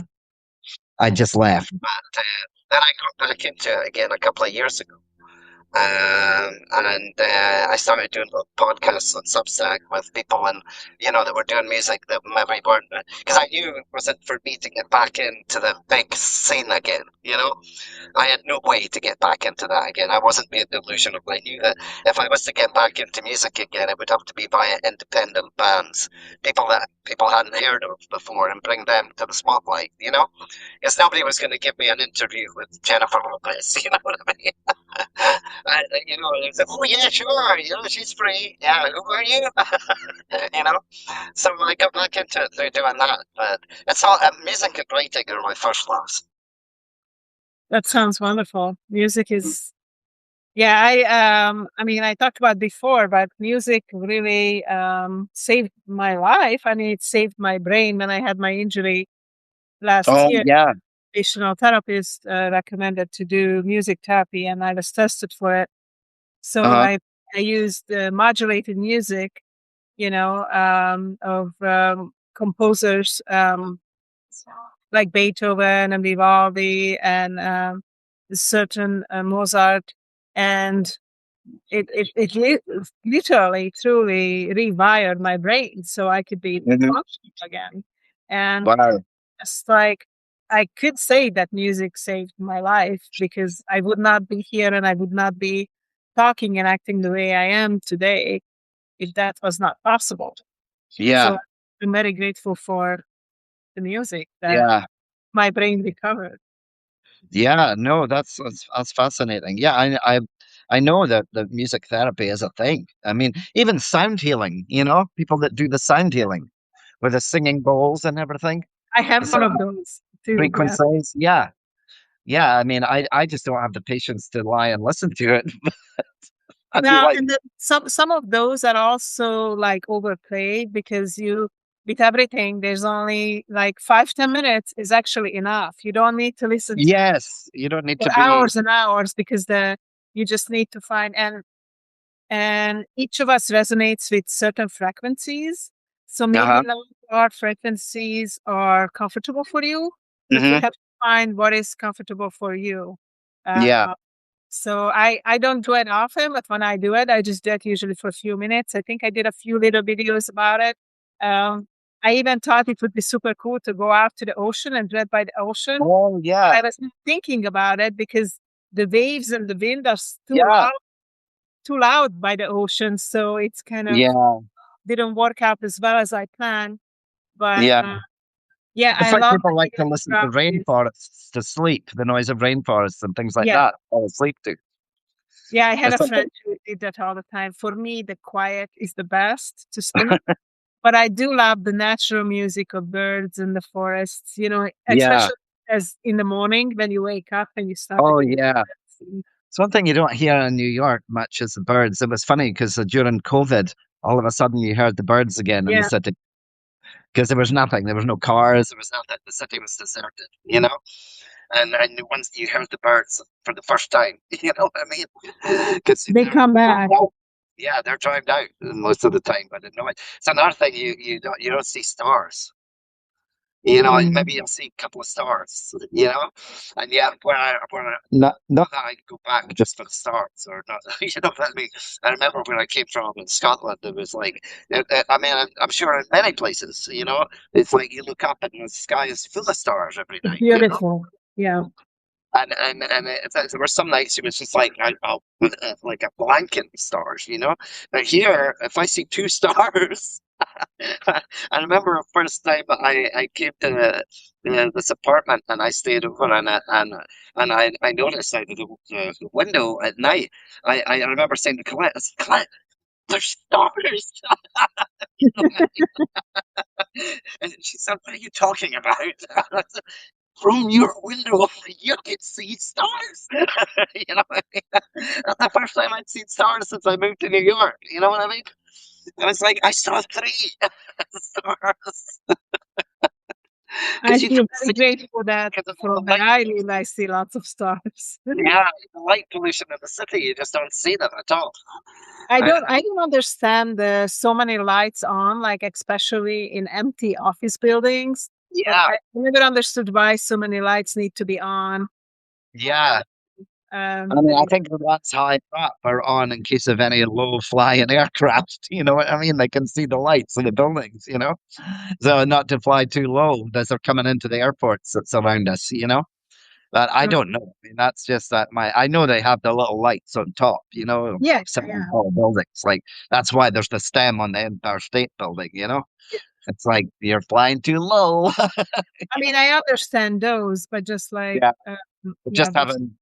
I know. I mean, they're not fooling anybody in there and stopping somebody trying to, burgle you or something. I think they think you've gone home at 3 in the morning. You know what I mean? yeah, I don't know. I don't think they think they're working there. But But so I'm just you said you telling were you from Scotland, right? Which yeah, part of Scotland? the northeast, a little Oh, fishing village in the northeast. So I don't know if you're familiar with Scotland at all, but Aberdeen. yeah. I think it's about 60, 70 miles north of Aberdeen. Okay. All So right. I was born in Aberdeen. That's like I claim my claim to fame, like Annie Lennox. We were born in the same place. Oh, Because that's I took a friend to see Annie Lennox when she was at Cooper Union a few months ago, and she said to me, she said the minute she opened her mouth, she said, "I looked at you," and I went, "That's the same voice." So the first time I heard your accent on somebody else. Yeah, I think it was 3 years ago in the summer when we went to Scotland, and Yeah. I love that it was Which part? beautiful. Which part did you go to? We Which kind part? of actually went like a big like round, and we went into the Isles, and then came Okay. back. The Isle of Skye, we went out. So Uh-huh. we started at Edinburgh, and then kind of did a loop, and My then mother was from came Edinburgh. back. Yeah, and We used to go to Edinburgh every summer for the holidays. yeah, I love the castles. I love some of the ruins. There was a ruin, I forgot the name of it, but it was close to the water, and there was like it was like 3,000 years old. Yeah. And it was one of these like circular Yeah. houses in the ground. And I Uh, remember just sitting there, and I just felt so connected to that place. It was so beautiful. Like I didn't want to leave, but of course we had to leave. But yeah. I kind of felt the people, the history, Yeah. yeah, it was amazing.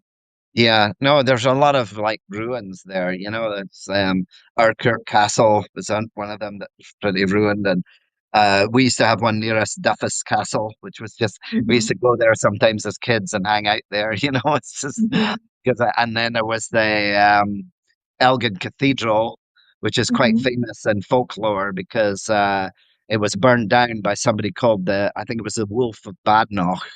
And he used to burn down cathedrals, and he burned down Elgin Cathedral, and it was rebuilt. There's a Wow. lot of strange kind of history, and then of course there's the island off of one part of Scotland. I can't remember what it was called, but they named it Anthrax Island because they Oh, did all the chemical experiments there, and it was uninhabitable for years.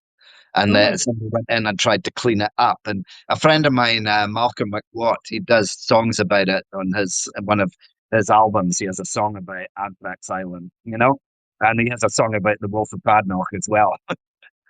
But I knew him from when he used to come to the little record store I helped out in when I was a teenager, and he went on to he's done a couple of he's quite big on folk Americana. Uh-oh. Here comes trouble. I'm back.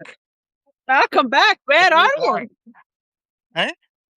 Where are you? World's I'm longest on podcast. Connecticut Avenue. This is the DuPont Circle area of Connecticut Avenue, and right by Mimosa Salon. Okay. Oh, how about Stay that? away. Yeah, this is there are all We were kinds of just businesses. talking about Scotland, Oh, cool.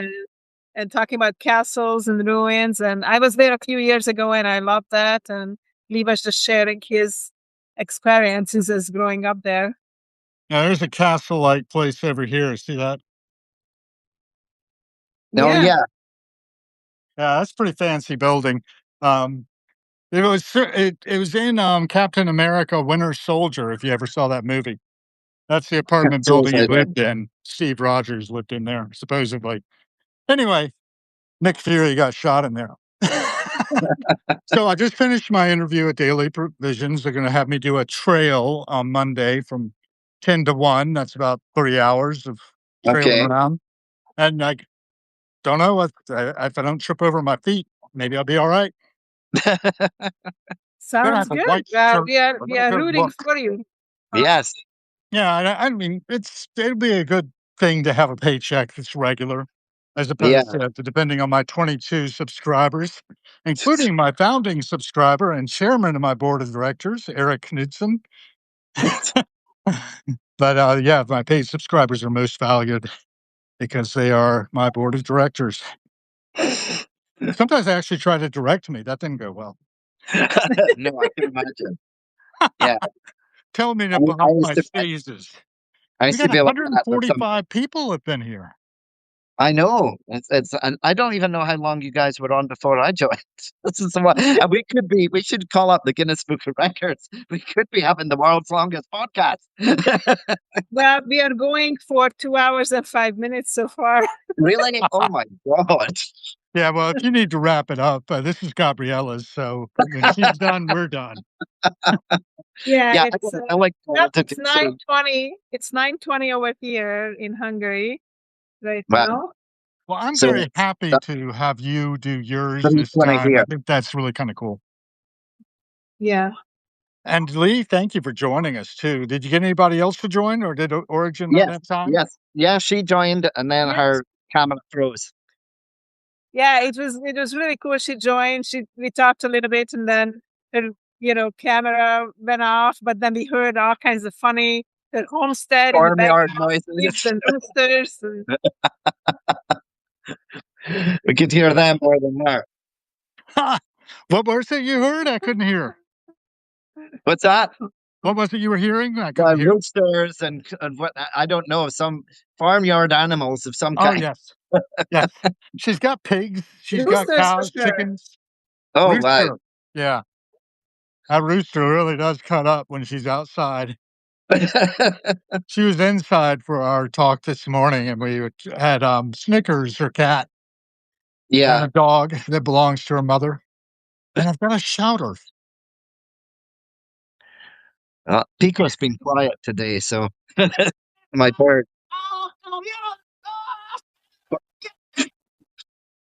What's What's going? happening over there, huh?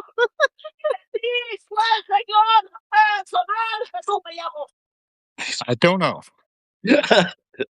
You're No upsetting habla people español. again. You're upsetting people again. Me. Would I Yeah. upset anybody? All right. I'm gonna have to call it a day and finish the lunch that I started an hour ago. What? Well, thank you so much, Lee, for jumping in, joining, and sharing about what you guys are doing and growing up in Scotland and all that. So I would love to hear more at some point. Whenever you feel up to it, we can repeat this. And Yes. thank you so much for jumping in. Oh, Well, it looks like it should be summer there, but somebody forgot to turn the heat on. The sky is so clear and blue. it is clear and blue, but the heat is not here yet. Yeah, I 38 know. degrees is the high temperature today, Oh, and God. we will have over 50 tomorrow instead. Yeah, I think looking tomorrow forward to here it's tomorrow. gonna be in the 40s. Yeah. I had a really Tropical. nice interview, though. I was good, I think. I hope. I think I pitched it all right, We'll see. But I think it's going to be weird waiting on my friends, who frequent this place and my enemies. I think it's going to be fun. I think it's going to be fun. I'm sure you'll get the job. You're amazing. Why wouldn't you, right? Well, we'll see. And it isn't like I'm going to be making a mint on it. But, I made a mint a while back, and I guess I can live on that for a while. We'll see. It's so dangerous in our culture, though. We're so attached to money. Yeah. And that was one of our themes, I think. Wasn't it? Yeah. Yeah, we talked about that. Yeah. Yeah. Well, you ready to wrap up too, Gabriella? Whenever you guys are ready to give up, I can give up too. If you want to hang out, it's still here. I don't got any reason to go anywhere. I'm I just think walking. I think Lee wanted to eat his sandwich or whatever. I think Yeah. I have to finish my lunch. I put it in the microwave and see if I can resuscitate it in any way. And then I got that Bye, Lee. wonderful Until we see feeling. you next time. So, Thank you Yeah, so bye thanks much. for again, now. Lee, and give my best to all our mutual acquaintances. One of our mutual acquaintances is Patty Smith's daughter, Jessie. Okay. So I don't know her as well as Lee does, but Lee knows her pretty well, which is nice. It makes the world seem smaller and more intimate, you know. Absolutely. And he's It's a nice to character. build it's nice to build these connections and get to know people. Yeah, and I was thinking of trying to help them out here in DC, with Colette's business that she has, helping people. Yeah. And, a lot of what they do is also involves using peptides. They're kind of Yeah, he was talking experimental. about that a little bit. Yeah. And Yeah. he was saying how it helped heal his ankle when he had an ankle injury too. You're right. So you did get into that. That's good. I'm glad you touched on it. It's a very Oh yeah, we interesting talked. field. I'm Yeah. scared. I'm too scared to do it, you know? Hmm. I'm afraid that, it'll cause like, one of the things that apparently some people are saying is these peptides, they increase vascularity and also in tumors, if you happen to have a tumor. Yeah. But that's not good. Yeah, it can. And I think I think each person can make a choice what is right for them. Right, And it's an individual thing, but a well-informed physician, I think, is yeah, needed. and you know what's right for you, and it might not be working for one person and another. I mean, you know, Yeah, you well, can make the choice. I laugh because I know what's good for me. I don't know. I don't know if that's true. No, but you know your body the best and what you feel like it. And if you don't feel like this is something right for you to do, just don't do it. And if you Yep, feel like you try it, try it. It's yep. Maybe. I don't know that I know what's best for me though. I need a team, to help me out. And I just don't know where my litter bearers are. That's an old joke I have is that I would think I ought to have a sedan chair and nobody's going to be carrying me around in my sedan chair.